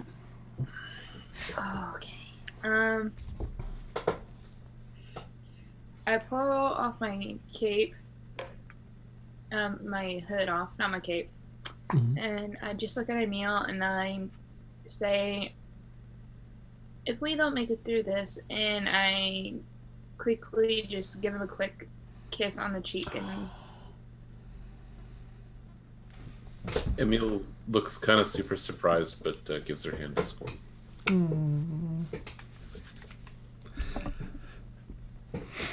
Kaylin is not going to sleep. And because there's other people like in the room, right? Oh yeah, like 40. Yeah, Kaylin's not sleeping. Nope, I'm gonna sit up. Maybe oh, I don't like that. Let me get my. Yeah. Getting all the dice to roll the damage. My special no sleep dice. I'm glad. Yeah, I think depending on if she sees like everyone else acting like that there's like if she sees other people in the room mostly sleeping, she'll pretend she's sleeping, keep an eye out, but Okay. like kind of lay down or whatever. But if she sees other people are up and about, she'll just write in her journal. Okay. So yeah, at no point is everyone sleeping, and there are definitely shifty people here. Yep. So I'm gonna say, so without the sleep, you're gonna end up with 1 point of exhaustion for tomorrow. Okay. And that just means share the watch with. Tell anybody that you're doing this, so we can share a watch. I was just gonna say if Mortimer's, we could still do watches. I mean, she's just gonna if anyone else offers. She's not gonna say anything. No. Okay, I'll take second watch. Is Morty telling her this? Yes, I see her. I mean, I start to settle in, and I see her still sitting up and not getting ready for bed, and so I'll find out that she's, intending on staying up and offer to, let's do this in watches. Well, I'll take the second watch, and we'll find somebody to take the third watch. Okay. I will say that even if she does sleep, she won't sleep very well. I'll go ahead and say that. She's not going to sleep deeply. okay. So are you trying to get some sleep then, and you're mixing anything up, or you're just if Morty sees her staying up and covers, Kaylin will lay down and close her eyes and try to get, but it's not going to be a deep sleep. I can tell you that. Okay. Neat. So who's on first watch then, as everyone lays down in these bunks for the night? I'll be on first watch. Okay. I'll take second. Okay. Who wants to take third? Anyone? Emil? Okay. Before I go to bed, Bruce is gonna go up to Kellen's bunk and just look if anybody's listening. I'm sorry if I was vague earlier, but I did see more than just my mother. What did you see? And like she's very hesitant. She's just quiet most of the part, and then 2 orcs, Misop, a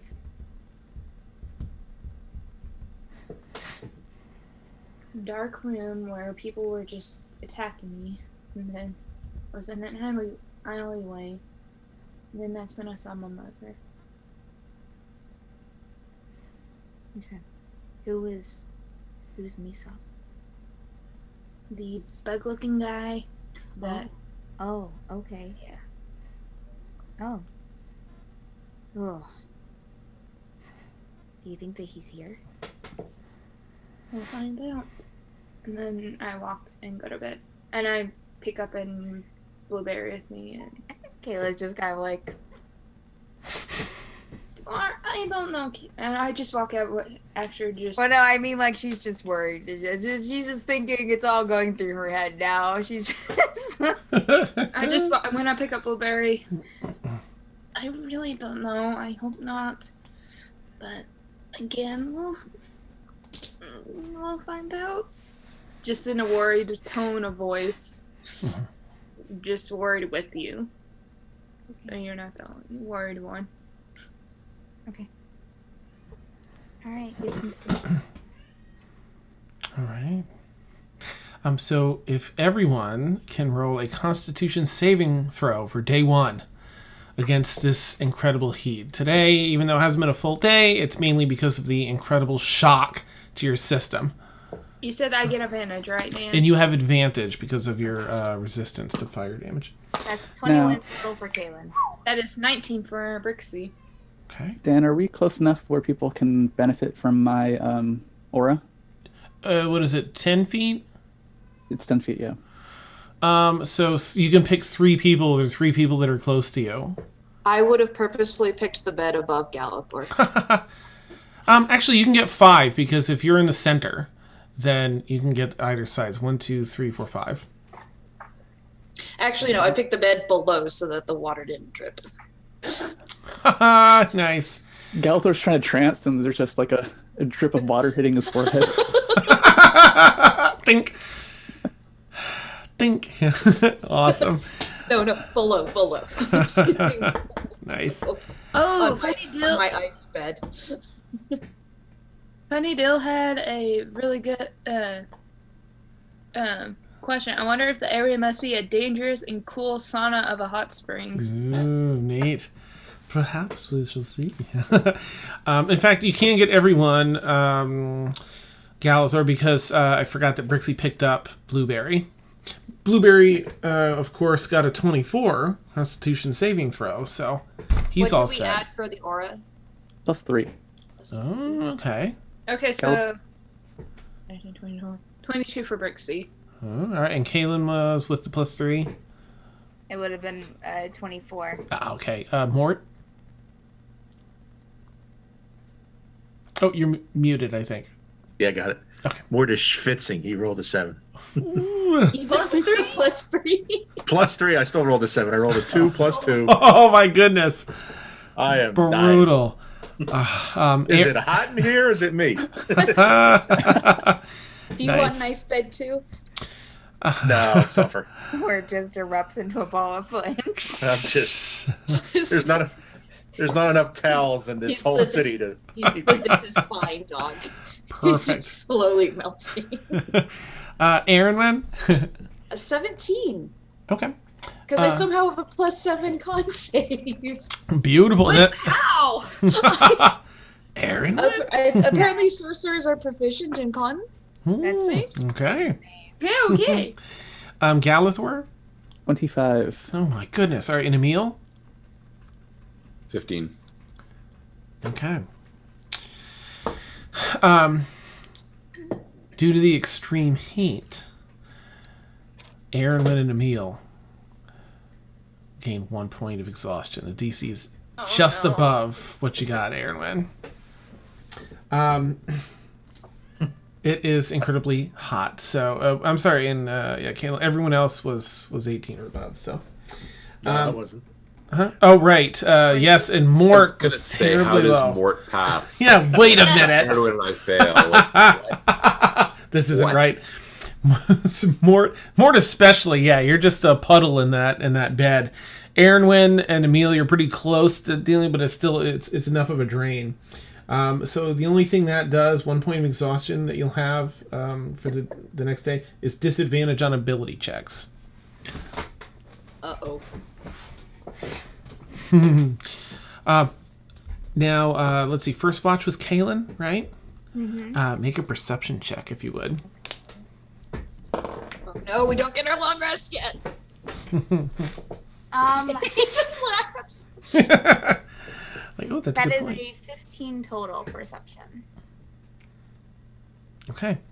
There's a lot of hustle and bustle, and you're toward the back, but not entirely in the back. The spot, you're about 2/3 down this hallway, these barracks, this building, because that's where this batch of free beds was. So you head down, you're there, and there's some extra shady people in the very back, but there's a lot of traffic back and forth. You know, people going down, talking to other people. It's not an easy place to fall asleep. And at one point, gosh, actually, I guess you wouldn't, because you got a 17, right? 15. Ooh, okay. Ooh, he says. All right. Yeah, you don't see anything. Everything seems to be okay. So there's a number of people walking back and forth, but everything seems all right.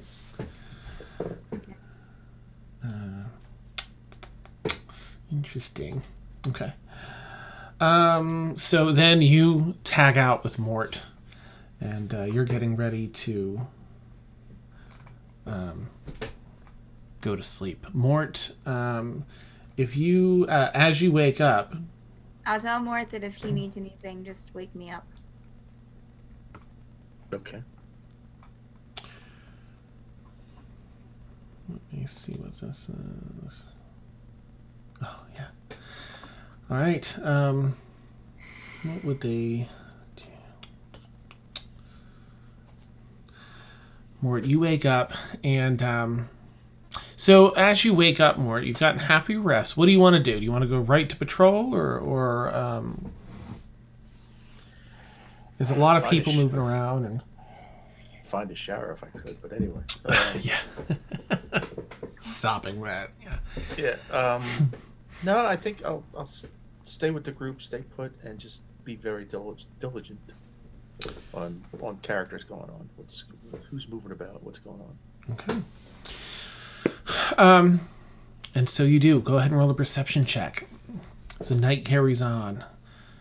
Again, it's always sort of bright outside. It's really a tough place to sleep. There's noise inside. There's people talking, and it's like being really. Have I taken the exhaustion yet?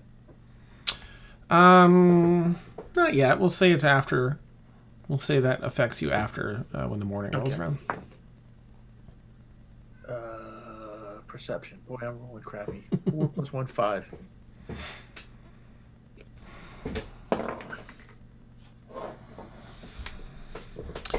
Okay.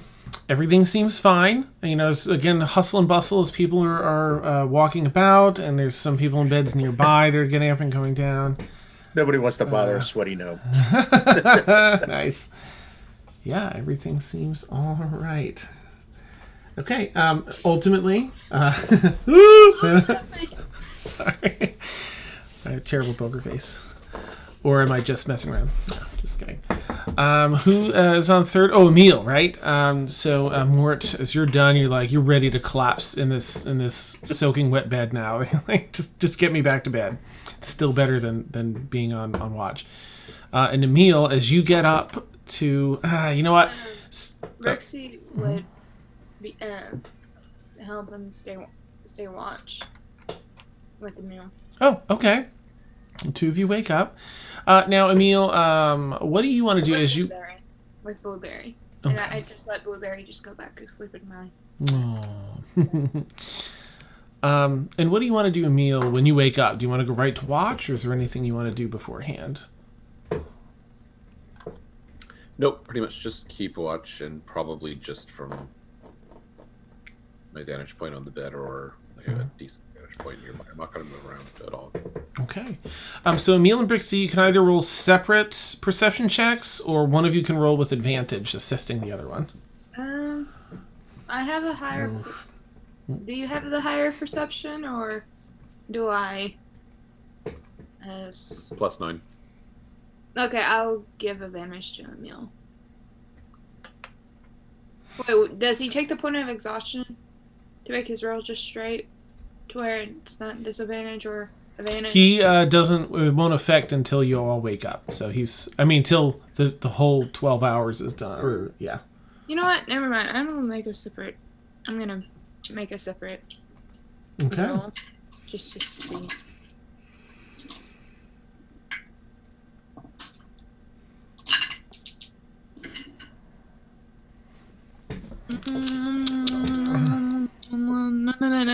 I roll is in fantasy grounds. Oh my gosh! A 28. Yeah. Something I here. didn't have advantage though, eh? That is insane. All right, take pictures of Oh those. wait, hang on. I rolled with advantage. Oh Hang yeah, on. it would just be the lower of the two. Element to play the flame to a feat. All have the power of wishing. In this particular homebrew, funny, they do not. Some of the higher level genies, certainly the Grand Sultan and some others, but it's a rare thing here in this homebrew. I think they've met.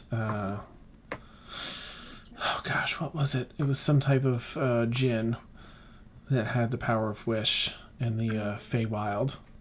Mm-hmm. Wait, I don't remember his name. So, okay. Maybe it's bad. I know.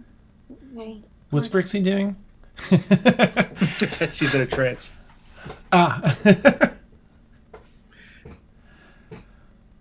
That's fine. Okay, so yes, Emil, you spot. Oh wow. Okay, they rolled a 1. Twice in your shift. So the first time, as you're keeping a very careful eye, you see. Oh, Brixie rolled a yeah. You're good, Brixie. I'm going to move on with this, but you're good because Emil's going to see it.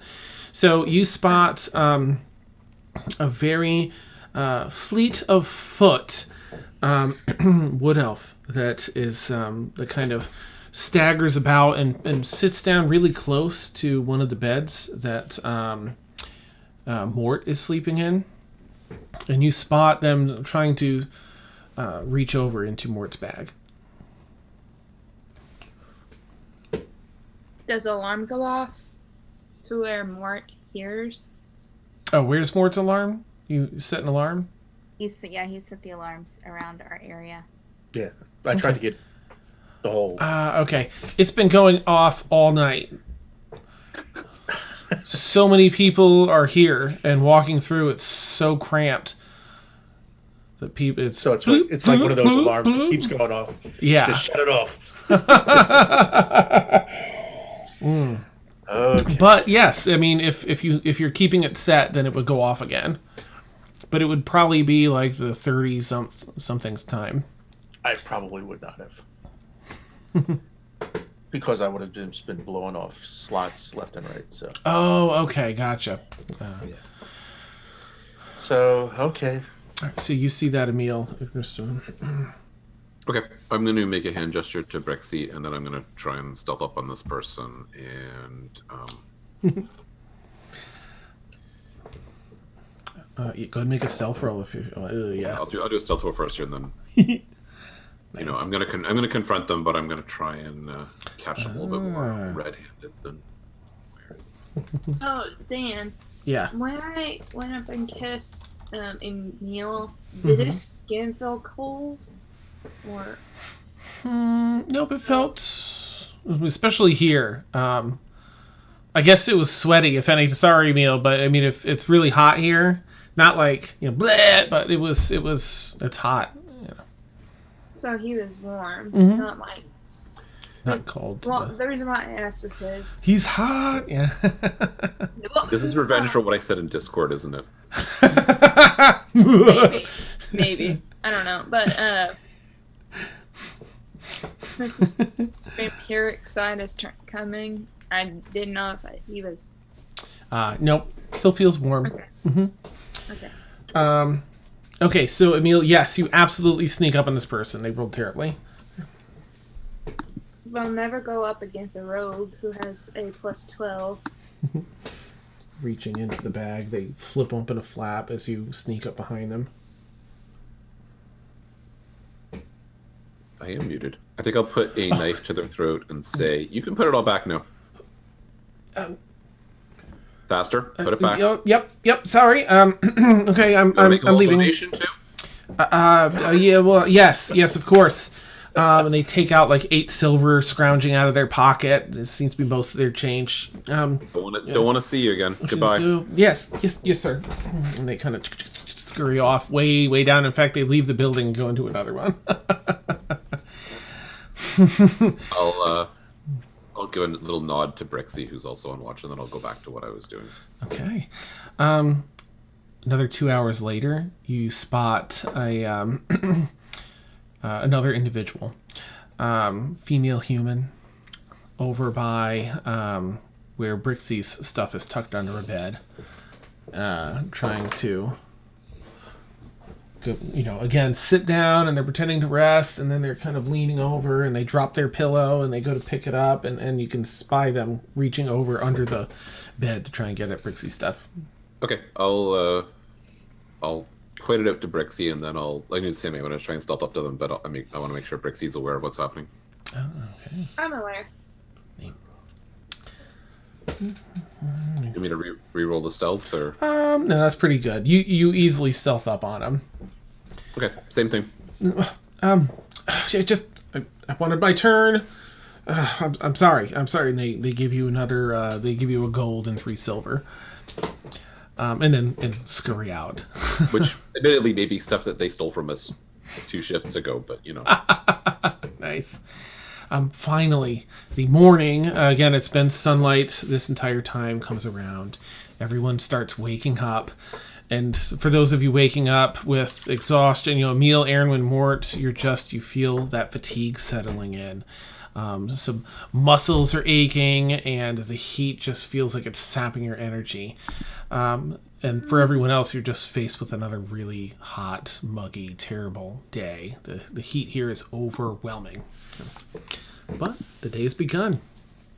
Before we set off, I went to pull Miranda aside privately. Okay. And just kind of tell her a little bit about Brixie. Miranda, Brixie Yes? confided in me that we've also met a creature called Nisop. Does that name sound familiar to you? Oh, that sounds like somebody sneezed. It's a bug-like creature. Oh. But anyways, she mentioned that name, so I thought that would be something that I would pass along to you. Well, that sounds like a name that belongs to a demon or an infernal creature of some sort. We can ask around if you like, subtly, in case it's a creature of note or rank here in the city. Sure. Um, Okay. Just what- thought you should know. Do you know what type of business she's had with him? Brixie didn't have any business with him specifically. Any creature that came after us always mentioned a debt that her mother owed and that they needed to collect Brixie as payment. Ooh. Yeah, that's... I've heard that that's a common thing here with people that are owned. If they flee or they're not able to pay their debt in one manner or another, or if they're sold too many times and they owners can't make their money back, then they can lay claim to their children. They can't lay claim unless the children are given as payment. Sometimes parents do terrible things here. Other times it's the demons behind it. They sneak a little wording in a deal, and then before you know it, you've lost something you weren't ready to give. Did I mention not to sign any contracts here? Oh, you're muted, sorry. I'm muted? Yeah, maybe, or just didn't pick up. Oh, am I muted now? Can you Nope, hear me I can now? hear you now. Yeah. Okay, that must have been. Yeah, I heard that. Yeah, you told us that. Yeah. Okay, good. Well, thank you for letting me know. We'll keep our ears to the ground, yeah? Sure. For sure. All right, so, let's say we get out of here once everyone's awake and we can figure out our game plan for the day. Finding a place to sleep tonight, I think, will be important, so we don't have to fiddle around with that at the time of the curfew tonight. And then sorting out where we need to head. Yeah, that's good. Kaylin has, because she's put biscuits and sausage in her bag over time. Yep. So I will make sure that everyone gets at least like a half a biscuit and like at least a half a sausage or a whole sausage. Nice. Piping warm because it's so hot here. So Yeah. Warm. Could we cook an egg on the Easily. You can burn an egg on it. Yeah. Hopefully not so warm that the biscuits have like gotten like rock hard. And, Gross. you know, the sausage is like, I don't know, whatever sausage. Shriveled up. On Mort's forehead. Nice. Poor Mort. You're really feeling it today, Mort. You are used to these cool underground caverns of the Underdark, and this is a lot. This is a lot. Guys, the frozen sheets didn't work. Erinwyn's just kind of like the back of her head is just like so. Just it didn't work. I thought it would. It didn't. For future reference. Brixie,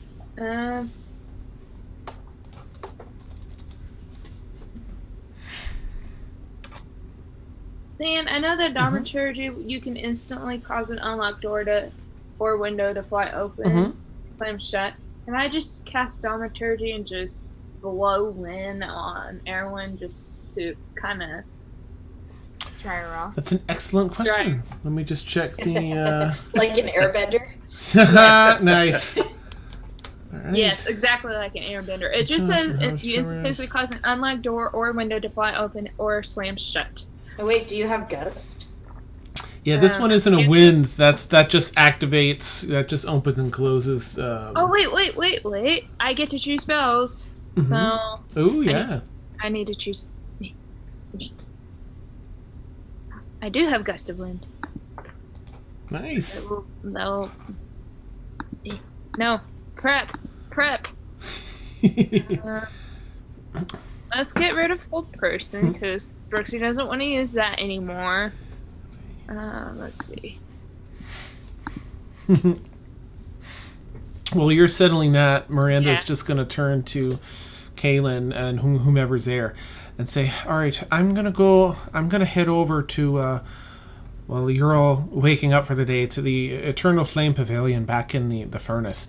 I have access to that, being a tout, and I can ask there for information on your friend's mother, as well as maybe this Aesop character.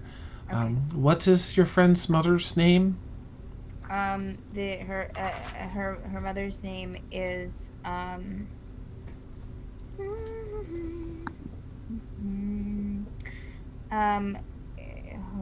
I just said it.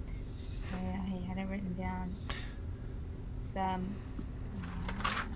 It would be good to get going early because if we stayed here too long, we're going to have all of our possessions nicked from us. I agree with Emil. That's fine, Kaylin. So you tell her the name. Of course you say that, and I found a Kamari. I just kept thinking over it. Kamari, all right. Yeah, and while that's happening, I just cast Gust of Wind on Caroline. You're dried off by the incredibly hot wind that's blowing over you.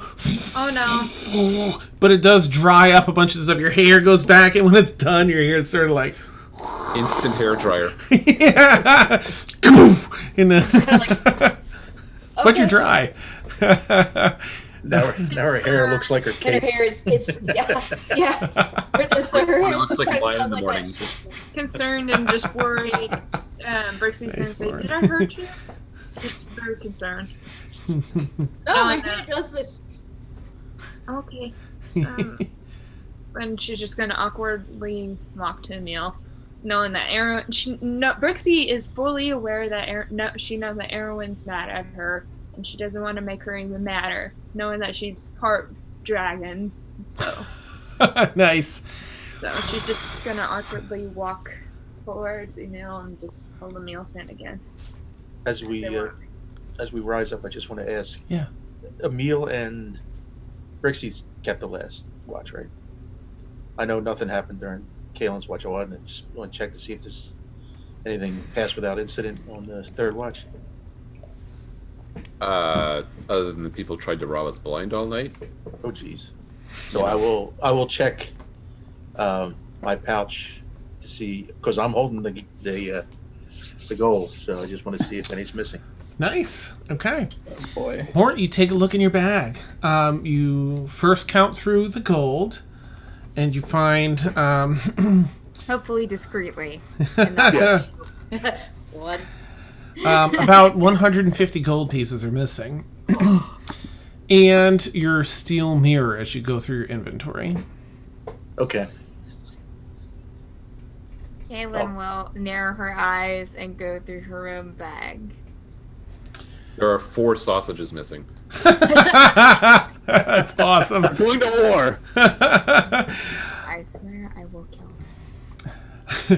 her. Your inventory seems intact and gold. Everything else too. Everything, yes, in your pack seems to be there. Especially Everything. the Warforged hearts. Oh, yes. Yep. Since Kaylin has the bag of holding out, I'm going to see if my necklace is in there. I just reach in and think about my necklace. Pull it Okay. Yep, it's there in your hand. And I'm Damn. gonna Yeah, we've shown it off to the room. Are the potions that I made still there? Aaron, when you check your bag, everything seems to be intact. Okay, because my potions aren't listed on my inventory. Oh my gosh. Okay, what were the healing potions? There's one healing potion and one potion of unpetrification. Okay. I will add those while we're doing our Yeah, I wonder why you would need that. Oh, and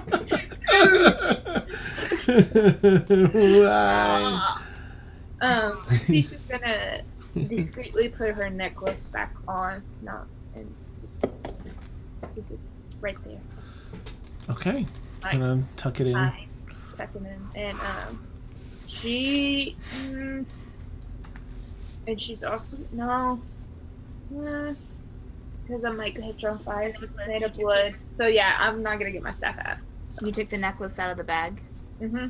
Okay. Okay. Balthor Oh, go doesn't have ahead. that many possessions. He just wants to check to make sure his reliquary is there and his armor's there. Yeah, you take your bag out and you flip the top open and go to move the bedroll. There's no bedroll. No, whatever. But you go through the rest of everything else. Your gold is intact, and reliquary and everything else is in fact there. I wasn't sure if you had it on your person or in your bag anyway, so That's That was safe. on person. Okay. Yeah, everything else is in the bag. Whew. Emil will not be counting his money. He knows there's time enough for counting when the dealing's done. Okay. Neat. Onward? Frank and I sharing all the music references Yes. today. That's awesome. Well, are we being stealthy or trying to? We have I passes. think as soon as Miranda comes back, we're going to follow her lead, I think. Mhm. I mean, Yeah. She's the one getting the information. You all find your way out of, this. It smells disgusting in here. I mean, if you're waking up, you're getting that fresh smack in the face of the BO and the heat, and there's this brimstone smell in the background that wafts by every so often. And you're out of this building, and you're walking around in front of the buildings, just sort of, or hanging out about there in some the shade of some of the smaller structures, waiting for Miranda to come back. She only takes about 25 minutes or so. While we're waiting, Dan, I just get out my fan and just kind of. Nice. Beautiful. While we're waiting for Miranda, Yes. I'm just gonna discreetly just walk next to Erwin and not look at her, just looking down. I'm just nervous because she doesn't know what she's gonna do. Okay. I want to apologize for attacking you the other day. Yeah, that was weird. Why? Well, you made a comment saying, I thought you didn't remember anything from the city of Brass, and that just triggered, and family shouldn't attack family who stuck up for them when they were being attacked. Oh, I'm sorry. I didn't mean that as an insult. I was just curious because I thought you had said that you hadn't remembered anything, and then you somehow remembered something. Well, So I was confused. Well, that was poor communication on my part, but I have lost every memory that I've had here, but they've come back sporadically. And so, but like I said, family doesn't attack family who stuck up for them. And I want to say thank you for sticking up for me in the city when we were in. So. Friends? Well, next time you have a beef with me, ask me about it Yeah. instead of just kind of casting a spell at my face. Because I can't throw magic back just as hard, you know? And I've learned the hard way. Yeah. And, I'm not too fond of just being randomly attacked because I spent a whole year having that done to me. Not pleasant. I didn't used to be like this, this twitchy sort of way. So just don't do that again. Okay. And I'll confront you if I have any beef with you. Okay, good. I just kind of pat my hand and just grin, dragon grin real wide. She's just grinning, not trying to be scary, just like. I just smile back at her, and then I walk up and Okay. Just as Miranda makes her way back around the corner, heading over, and greeting you, kind of leaning up under the shade of one of the, like a small shed of some sort. Oh, damn! I always forget how hot it is here. I mean, I know it's hot, but you know. All right, so I've got. I kind of start doing the fan. Oh yes. Oh, thank you. Oh, well, I have a little bit of information. As far as this, she kind of leans in towards anyone that's nearby. This Aesop character, he's a bit of a high-ranking official here. He's works for one of the Grand Sultan's viziers, making sure that laws are held in place and debts are paid, but only regarding high matters. So I'm not sure, unless there's something else that we don't know about you. And she kind of looks at Brixie. Is there any reason that you or your mother might garner the attention of someone so high-ranking here in the city of Brass? Only thing I can remember when I was little, people were searching for me because I originate from the Nine Hills. I see. So, I remember my mother specifically telling me not to go out, but I let my curiosity get the best of me, and I went out and I saw an imp attacking somebody, and then it scared me, and then they chased after me, and then my mother teleported herself in to the Feywild, and I grew up in the Feywild. Oh, poor child. Oh. And I say this like kind of just like out loud so the rest of the party can hear. Neat. Well, sounds like a terrible time in your life. And that's the only thing I can think of. Tell me, was your mother tiefling as well, or was she? Yes. All right. Well, now on that end of things, it's a bit of a mystery. I was given some names to pursue to see if I can find your mother. However, if what's happening, or if your mother is somehow wrapped up in this business with Mesop, we can either try and secure a meeting with this Mesop, or we can ask around. Usually, if we can find some any of the servants or slaves that work in the furnace, or that may know of Mesop, might give us some lowdown. If we toss some coin their way and offer some are a little too scared to do so, but we might be able to find someone. I'm a fan of talking to the lower class. Good. But how would you all like to approach this? Rixie in particular. We can ask down at the slave market and see if we can get an answer on your mother. We can give maybe her description, or if anyone's an artist here that can draw a rendering of your mother, we can ask around. Would it bring suspicion?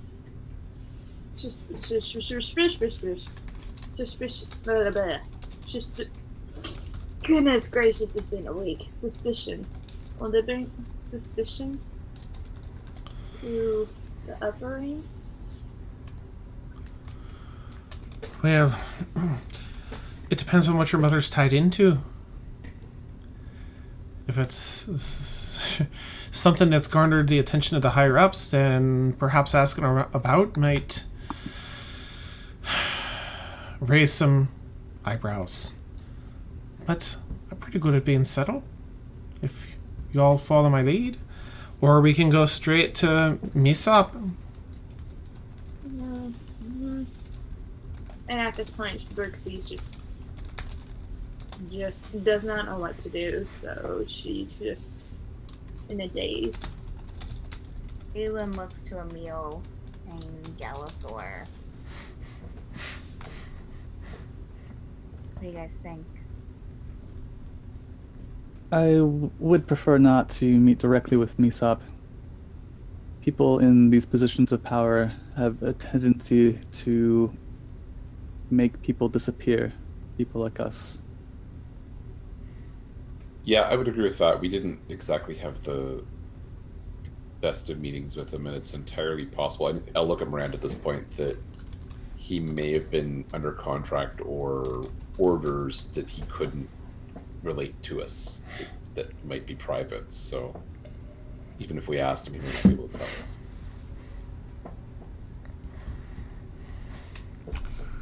Yeah, it might be a good idea to find out what we can about him before, if we may never go see him, but we should get some intel on what people in the city, or if we can track down some tiefling slaves, and discreetly find out what does he do a fair business, or is he willing to take so to find out what we're walking into. Probably not, but the more we know. More we know. In fairness, the slave market is in Archis, which is just over. Part of it is over by the foundry where we're not allowed, and the other part is in the cinder sweeps where we are allowed. However, to get the information we need, we may have to sneak over the line into the foundry, and that might be a little more dangerous than heading to Avencia, which is sort of the slums of the city of Brass. Find a lot of workers down there. Perhaps not too many that work in the furnace. They're likely to be have residents right on the grounds, but these are the best places to start. Rixie is going to just take a breather, just close her eyes and see if she can call her mentor for just guidance. Okay. Nothing comes for the mentor, as it almost exclusively works in dreams, and usually through like boo boo, like really abstract things instead of direct speech. Let's see, where are you? Go ahead and make a wisdom check, if you would, though, Brixie, as you're just straining.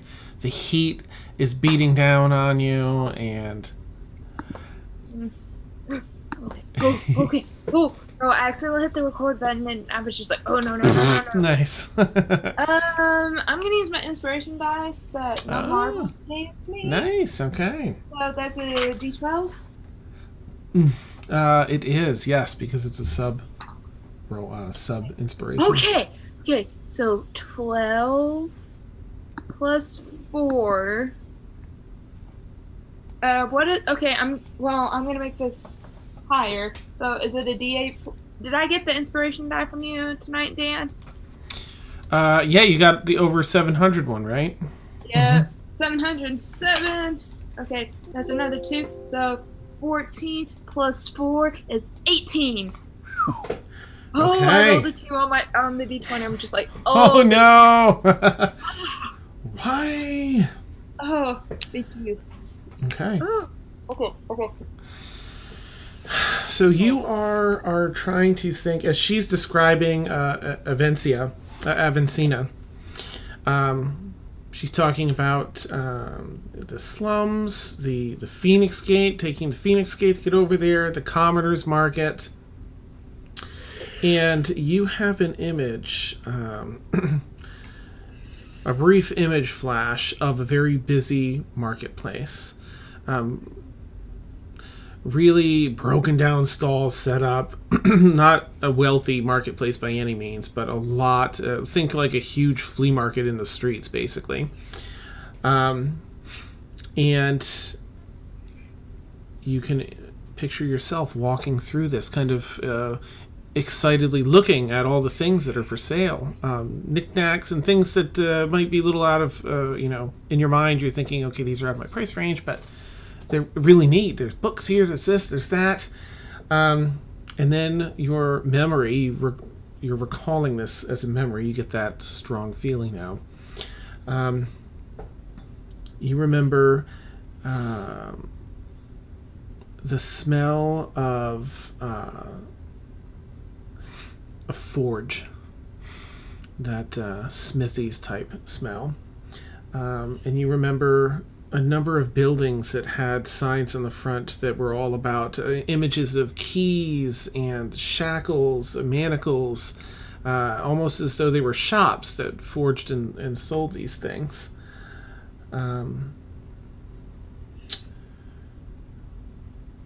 it's there that, thinking of the manacles, or seeing these on the buildings, that you can recall having visited the furnace grounds in shackles, surrounded by the illuminated, 7 or 8 illuminated, walking you up to the charcoal palace. And that's the end of your memory trail. Okay, and then just like I'm saying by Emil, and like as I'm going through the memory, I'm just squeezing his hand hard as I can just to let him know that I'm having memory. Did you, Rixie, did you see me? I am gonna roll a deception check because I'm so. I'm gonna roll. Sure. What are you gonna? When are you gonna tell her? What's the deception first? I'm just gonna say no. I no recollection. Okay. Go ahead and roll deception, and Caitlin, please roll insight. Oh my goodness! The first time I've used in my charisma. Okay. Okay.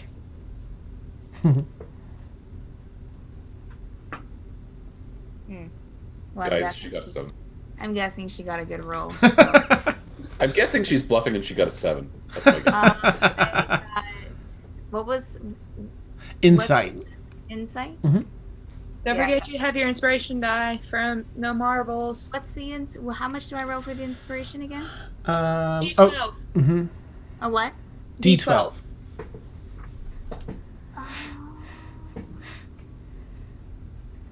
All right, so I will use my inspiration die then. Okay. Oh, well, that did help.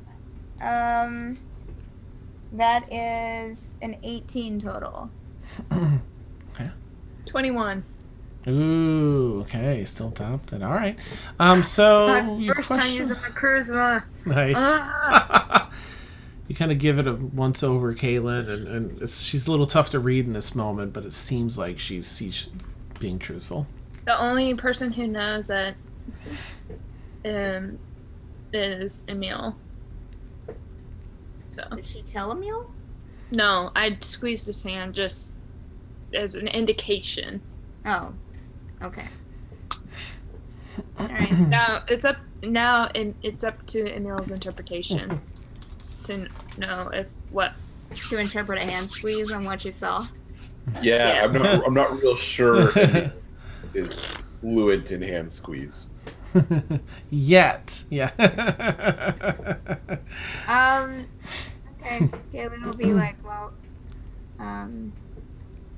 what were you even doing? Discussing where Yeah, to we go. were talking about where to go. So, Brixie, do you have any ideas on what you want to do? Yeah, because really this whole thing gets easier if we can end up somewhere where Brixie has a memory, right? You know, I mean, Miranda, we can follow your leads as far as we can, but sooner or later we need Right. Brixie or something, or to be somewhere familiar. Now you said it's the furnace, or what was it? So the furnace is the place that you were marched into. Avancina's where the commoner's market is. Miranda's actually going to turn the map around after hearing Emil say that. So here's the map, dear. Is there anything on here that you seem to recall? I'm going to point at whatever you said, Dan. So you see Avancina, with the commerce market. However, just to the east of that on the map, you see the Char, which has Locksmith Row, Forge of Manacles, and the Red Worm Smelter, and the Fire Spring. Did any of the names pop up in my vision? They don't, but I mean, Locksmith Row, keys on the signs, and the Forge of Manacles. I'm just going to point at both locations to Miranda. All right. Well, it's a little closer to go through the Shar and then over to Avancina. So what do you say we start at the Char? All right. Okay. Well, let's make our way. Kaylin will take. I guess Miranda's leading, so Kaylin will stay in the back. If y'all have any water, drink some now before we get walking. Make sure you drink it sparingly, ration it out. Water's evaporates very quickly here and is very expensive. I look at Keelan. Keelan, do you have your alchemy jug by any chance? Or did you leave it with Emil? I'll offer her some water. I mean, Emil. Felix. Mm. Yeah. I mean, I'll wear what I can. Okay. Okay. Did Gallifrey get a chance to take a look at the map? You can take you're in sight of it as she kind of shows it around to Brixie. Mm-hmm. He points out a spot on the map by the Char. Look, Emil. Locksmith's Row.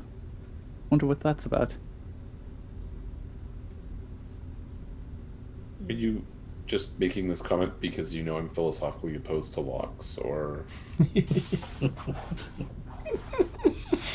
Might as well enjoy yourself while we're here. seems like a place to go for sure? Nice. Aaron just kind of looks at Gallagher like, did a paladin really just suggest this? Word. And she grins like, Yeah. yes. We did meet the Embrace paladin in chaos. the Thieves Guild, though. Mm-hmm. Yes, we Gotta did. throw rocks, yeah. Awesome. All right, so you begin. So Kaylin, you pass out fresh water for the morning. I let Blueberry have a lip. Ah. I'm just holding him.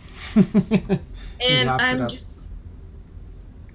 I can let Beth know, but I'm just gonna. Beth did say Blueberry would take off his gear if he gets too hot, and I feel bad for.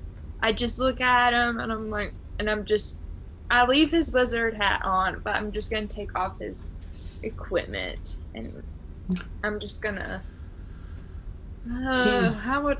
It's like a little pouch for the back, right? It how would is, I- but I don't know if Blueberry would want you to take it off because he's been asked okay. before, like, but my book wasn't touched, right? My back thing, so. But we can check with Beth at the top of next session. To see. Okay, so I'll just. I don't want to do anything when Beth is gone, but I feel like I could see Brixie's just heartbroken seeing how hot Blueberry is, and just like. And I'm okay. I'm gonna take his hat off, and I'll just put it on my head. So I have a little wizard hat. I'll do the frozen frost over Blueberry's coat again Nice. It offers I'll do this that temporary on- relief. on anybody else who wants it too, Nice. including all over like my face and through my hair. Ah. It's like okay, I Here's can the- do that anytime it melts. It would Kaylin doesn't take the frost this time. Ah. Before you, Do it. just as you go to cast the frost, I take some water from Kaylin, and I don't know, pour it on the street, and say, hit that with frostbite if you could. Frostbite. Whoosh. Then I pick up the popsicle. Nice. You're holding a little stick in But would it. it evaporate? I was gonna say, since I'm holding Blueberry, you would have gotten some of Brixie's arm with frostbite. I mean, she wasn't like Yeah. doing the entire frostbite, just kind of like barely tapping into the cantrip and just like combing through his coat. Oh, I know. And Using it. I would allow you to get some of my skin if you Just accidentally brisk it. Yeah, neat. And then I just look at my skin and I'm just like, how does it stay? You see it evaporating quickly. Magic. But it offers a brief respite from the incredible heat here in the elemental plane of fire, the city of brass. I am so glad that's a cantrip. Yeah, for reals, right? So Miranda, walks you all through the city. Now, as you reach the Char, This particular section of the city is walled off from the rest of the city. Dan, by the way, before we would have left, I would have once again spent 3 sorcery points to create a 2nd level spell slot. Mm-hmm. So I have 3 runes glowing Okay. and a spare spell slot. Nice. Okay. Just to be prepared. Awesome. You do notice as you do have to walk by some of not just the illuminated, but some of the citizens, the free citizens. A lot of them take an awful interest in you, Aaron, seeing the runes. They'll kind of watch as they walk by, and just they'll continue on their business. But and like I'm all dragoned up, so I just kind of grin. nice. I just step in front when people are just looking at Aaron. I just step in front of her. Nice. Just like, no. And at your shoulder. Continue on. Awesome. I'm trying to Brixie's trying to make amends for what she did to Aaron, so. Yeah, and I said I pat your shoulder. I know. You feel a little acknowledgement from Aaron well, neat. Brixie's just slowly just trying to regain Aaron's trust back after attacking her. Aaron doesn't trust anybody. Awesome. Oh. She's trying now. That's good. That's But awesome. she's trying to gain Yeah. Aaron's trust. Okay. Before we wrap up, Dan, Yeah. Can Galathor cast a locate object for the heck of it? Yes, absolutely. I'd like to cast it on my sleeping bag. Okay. Excellent. Art! So, 1,000 feet of me. okay. Do any of the floating guys, whatever they are, does anybody like any garb like I recognize from my vision? You don't. I'm gonna do Galathor's thing for right now, but I'll let you know if any of that happens. I'll probably give you a cue in. Okay, sorry. No problem. I'm just jumping the gun because I'm so nervous. So Galathor, you're all outside of these buildings again, this temporary housing before you're required to leave. And you do detect your bag in another one of the buildings, probably about halfway in or so. Is it close by? Like It's pretty close, yeah. It's like 2 buildings over from where you are.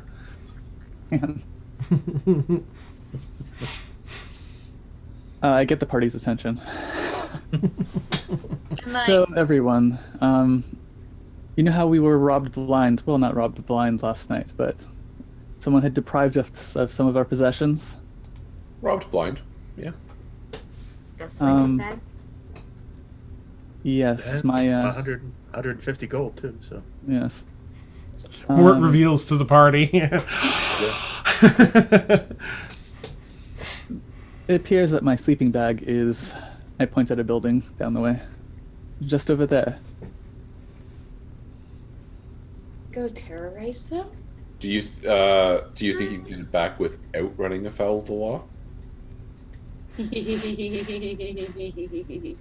I just look at Aaron and just give her a look. This seems like a very bad place to break the law.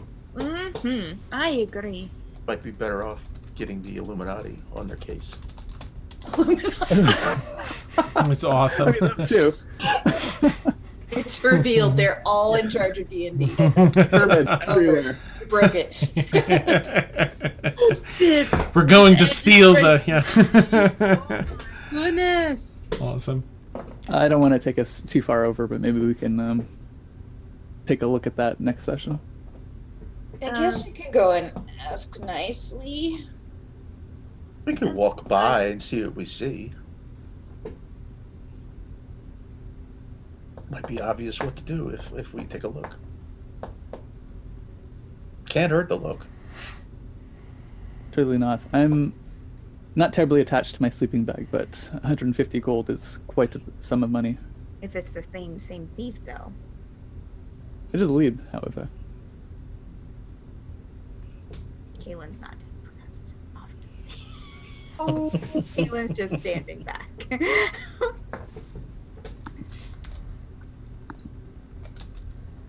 Very well, I'll just be a moment, and then Galathor. I'm going with you. I think we should go together. If we're going to do this, let's do this together. I agree. Yep. We don't have to take action. We could just, Rixie's just. We just stand in the back and look intimidating. Nice. So all those that are following Galathor pile into this other building, one of the other residential I'm buildings. obviously going to go with them because she doesn't. uh, Not going to let any. So Kayla's like, don't split the. oh. There's a number of people sleeping in here still, a number of people awake, and as you approach a good third of the way into the building, you see sort of a thuggish group of individuals huddled around they're using their bunk beds, and as they're facing one another, they seem to have a number of items on the floor that they're pawing through.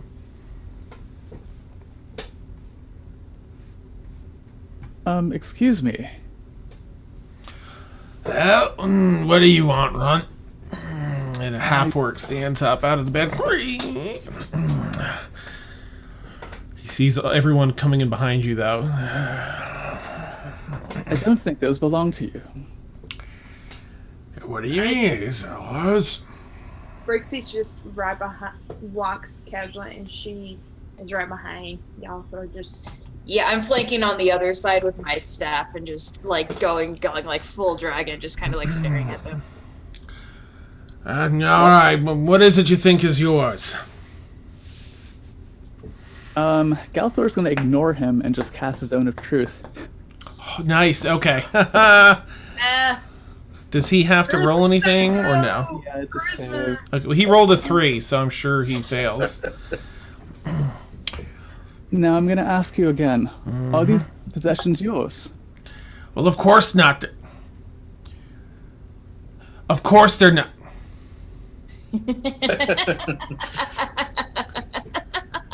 What I mean to say is, they do not belong to... What color is this pen? That's awesome. Oh, it's red. Yeah. That's fantastic.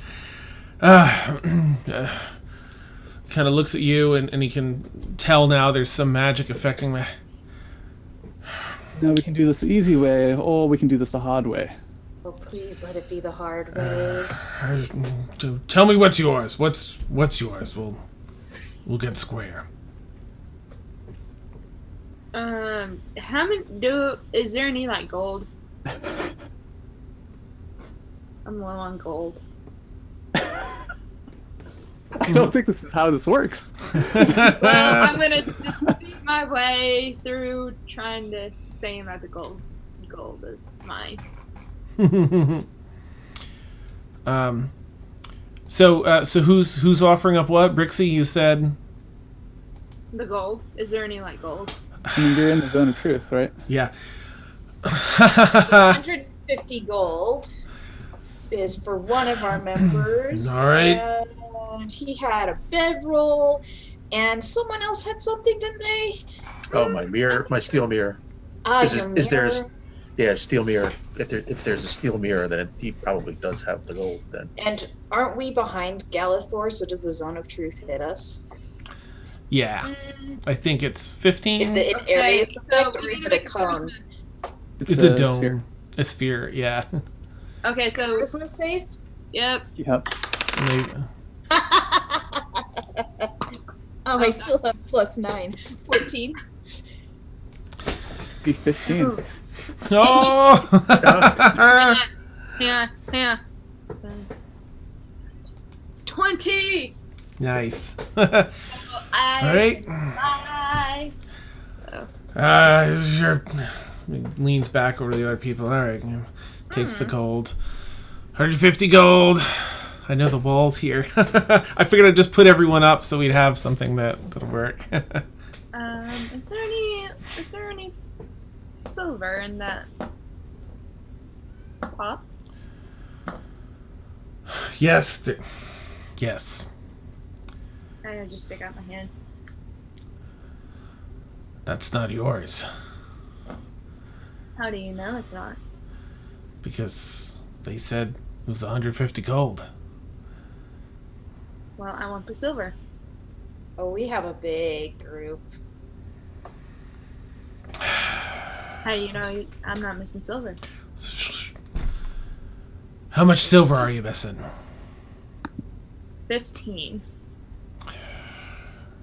Scoops it out. Ching, ching, ching, ching, puts it in your hand. What else is yours? That steel mirror? Steel mirror. It was kind of, he pulls it out of his back pocket. It's kind of fond of I that. take and go, So was I. Nice. my pass effect to Mort. Thank you. Looks back at Right. Galithor. Mort, Anything have- else? oh, excuse me. Do you have the silver? The 925 silver pieces that I gave you? No, I gave that back. Okay, so it's with me. I almost have 1,000 silver pieces. You can keep the bedroll if you're in that much need of it. Just gonna sell it. He reaches back in the thing.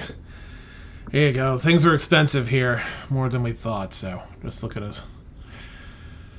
Not die here, but made plenty of other money. So if that's all, sorry. What'd you ask him? Sorry. Do it again. Yeah. Well, we'll see. I guess that might be the best I can get out of you. All right. He goes to sit back down in the bed. Sits down, still sweating bullets in the heat. All right. Are you anything else here, or are you all planning to head down to Char? How does their position look? Like, do they look like they have a bunch of stuff there as well? Yeah, they've got a bunch of other stuff too. Okay, I'm not worried about them then. All right. Erinwin looks disappointed when we leave. Kind of dragging her feet. I'm just like, hey, I got 15 silver out of it. Pretty smart. What do you- Good job. What do you mean you got silver out of it? And I just walk away before he You got silver back. Duh. Hmm.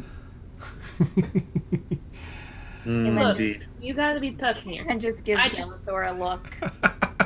I just look at Galithor and I say, look, you have to be tough around here.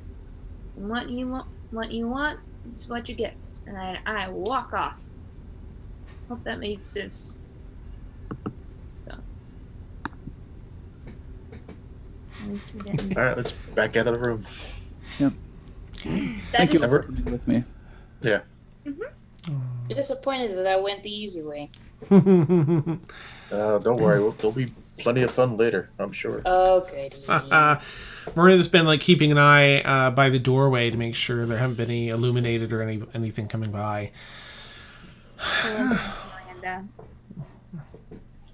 I will quick. Alright. I'll take the opportunity to give Miranda, since we got the 150 gold back. I was going to pay her anyway, but give her the 20 gold for the licenses right now, just in case things go belly up. At You don't have to least do she'll that. get you.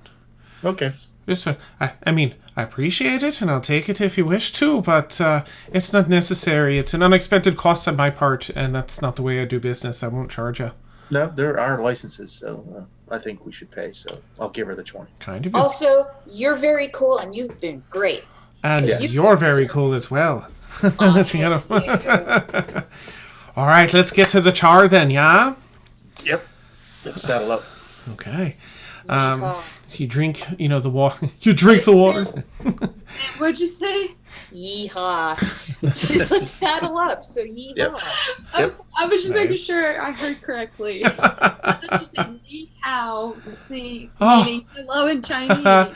Ni hao ma. Yeah, that's awesome. All right, so you head to the char. Now, as you approach this area of the city is walled off from the rest. Miranda turns and says, all right, now, from what I understand, this part of the city, actually, she wouldn't know this. So I guess quickly, if anyone proficient in history wants to roll a history check. No, you already did. So Mort, you wouldn't know, but Kaylin, you would, because you had a 17, I believe. The Char is also the area. It's the area of the city where the slaves of the Grand Sultan and his nobles live. There are slave barracks in there and tenements that serve as housing. While all the smelters, smithies, and shops are there, where these slaves ply their trades. Brixie's just looking so nervous. So Dan, this is like an area of the common folk then, common folk and slaves. And all of that Yes, it's just east of like the slums. Mm-hmm. Okay, so Erinwin's gonna kind of look around, and I'm gonna be using my rustic hospitality feature to, I guess, kind of work with, oh my gosh, our guide.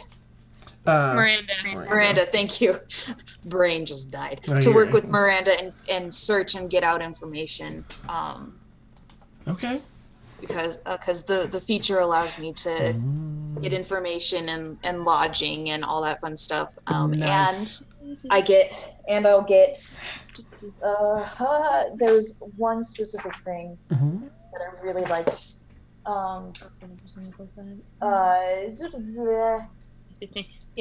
They'll shield, and commoners will help shield us from the law, though not at the risk of their lives. Ooh, neat. That's amazing. So they'll help us. Excellent. All right, that's gonna help. Cool. That's awesome. Caitlin's leaving all the looking to everyone else, but I'm keeping a very close eye on the group. Okay, you're keeping watch. So you pass through the outer entrance of the Char with your passes and Miranda's tout license. That's really handy. I kind of want to get one for myself. Oh, yes, this thing comes in really handy in many of the realms. Some more so than others. Great to have in Sigil, though. A bit pricey and laborious to get, but well worth it once you have it. A couple of the illuminated are out there standing guard. They check the passes you all and walk through, and you can smell that strong smell of smoke and the smithy and metals and minerals being smelted. And Kaylin, you're used to this with your tinkering and blacksmithing background there. I went over to Ormia in my head in a minute. I had a moment of like, hi, You went back there, Dan. You went back there far. Not too far. Yeah, every single time forges are brought up, it does it to me too. Right? Like, So, Aaron, when you're going around with Miranda, as you go inside, you spot a perfect place to ask. There's a small group of people outside of a couple of the tenements, sitting and talking amongst one another, playing cards. And so you ask for a little information. Go ahead and make an investigation check, if you would. Do I get advantage because of my feature? Mm-hmm. Yeah. Miranda, which dice? These have all not been doing well today. Ooh, thanks. Oh, jeez. Investigation? 8. Okay. Yeah, Miranda didn't do so hot either. They don't know. They haven't, heard anything. Seen none of them work directly in the palace, but they say there are quite a few folks that do. Can Brixie make an investigation check real quick? Yeah. Okay. I mean, you can, but these people just simply don't know anything. I'm gonna kind of walk to different people. Okay. You continue walking through. Oh. 8. Okay. So you ask around as well, Brixie, and the people don't seem to. You're unsure if they just don't want to speak or answer. Of course, Aaron, when you find that they seem very open with you, you're passing round through. There are very narrow streets here, and most of the traveling is between buildings. So there are people that hang out in these alleyways, there are people that hang out in the street, and you find yourselves in an area of mostly tenements that you're walking through. As we walk through, I just kind of nod and just to people, just what's up. Awesome. So you're passing through. Hey, and asking, and as you go down between a couple of buildings, you see a couple people out. You're looking down through the alleyway. You see a narrow street at the end of it, and across from that are some people sitting on a porch of one of the tenements. And suddenly the view is just blocked from the end of the alleyway. And as you kind of focus in, it's maybe a 50-foot alleyway or so. It's actually just a really large creature that's blocking the end, probably around 11, 12 feet. It's an ogre, in fact. And Brixie, you know the face on this ogre. This ogre was with the others. I think the others were orcs that had captured you in your or been holding you in your memory. Oh, I thought I smell you. What are you doing back here? I just put my head down. Oh, well, you know what. You were warned, yes? What would happen should you return? I kind of step over, stand in front, and just glare up at him. Oh, an angry one. More fun for me, more reward for me. And kind of start squeezing into the alleyway, like shoulder to shoulder, walking towards you. And that's where we'll end tonight's session. And Brixie there? No, it's an orc that. I mean, in the alleyway. Aaron, Yes. are they the only two there? No. Everyone's there. This is sort of one of the areas you need to pass through to get through this Caitlin would have section. definitely have went towards. I didn't realize that. Caitlin would have definitely have went towards the front near. Okay. So Yeah, you're there she would've been too. right there beside, Walking between the things. Dan, you're the cold source of my anxiety. So sorry. Are you? I'm half sorry. I feel bad about the anxiety part, but I feel good about the story that's compelling that. It's okay, it's just an ogre. All we have to do is summon a donkey and he'll be fine. Nice. I throw onions at the Or a ogre. parfait. Everyone loves parfaits. Nice. Awesome. All right, so thank you. Cost of my anxiety. Yes. Thank you, players. Again, phenomenal. I love you all, and I love your role play, and I love your intensity and dedication and all the things. Thank you so much. You're amazing. And thank you, viewers. You're fantastic. You're hilarious. Thank you for our new viewers. Funny. Am I gonna be okay? And- I have no idea. I Thanks for may. the raid. Yes, thank you very much for the raid, Ms. Gosh, where's our other? Oh, and Jethro. Jethro and Funny tonight. Fantastic. Yeah, check out. We've got, well, actually, again, I'm a few episodes behind, but we have our YouTube page we upload all these to. I mean, this is episode 70, so it'll be a boatload of catching up at this point. But hey, if you've got chores to do or long car rides, we're there for you. We have 70 episodes. Yes. That's bananas. So very many. Are we going to surpass the first campaign of Vox Machina? Ooh, probably. Maybe. I can't believe some of you have had the same character the whole time. Oh, I know. I didn't want to say anything, but since you mentioned that, earlier when I had the names blocked, I cycled through like all the names. I'm like, Mina. No, it's Oh, yeah. Aaron Wen, right? It's like, like oh. when you have multiple children, you just go through the list of the one who's in trouble. Yeah, you know who I'm talking about. Yeah. Every Tuesday night, 2 p.m. Eastern Time, we have Carrie's Lambda, which is the All Evil campaign that some of Yes. the chat is part of, like Randy and Ms. Amazing. Yep, both groups are fantastic. I don't know how on earth I got so fortunate to have, Stormfall here in Gears of Might with just such amazing people and content. I mean, you're all amazing. I love it. I love it, love it, love it. I can't wait to see what you all do each week.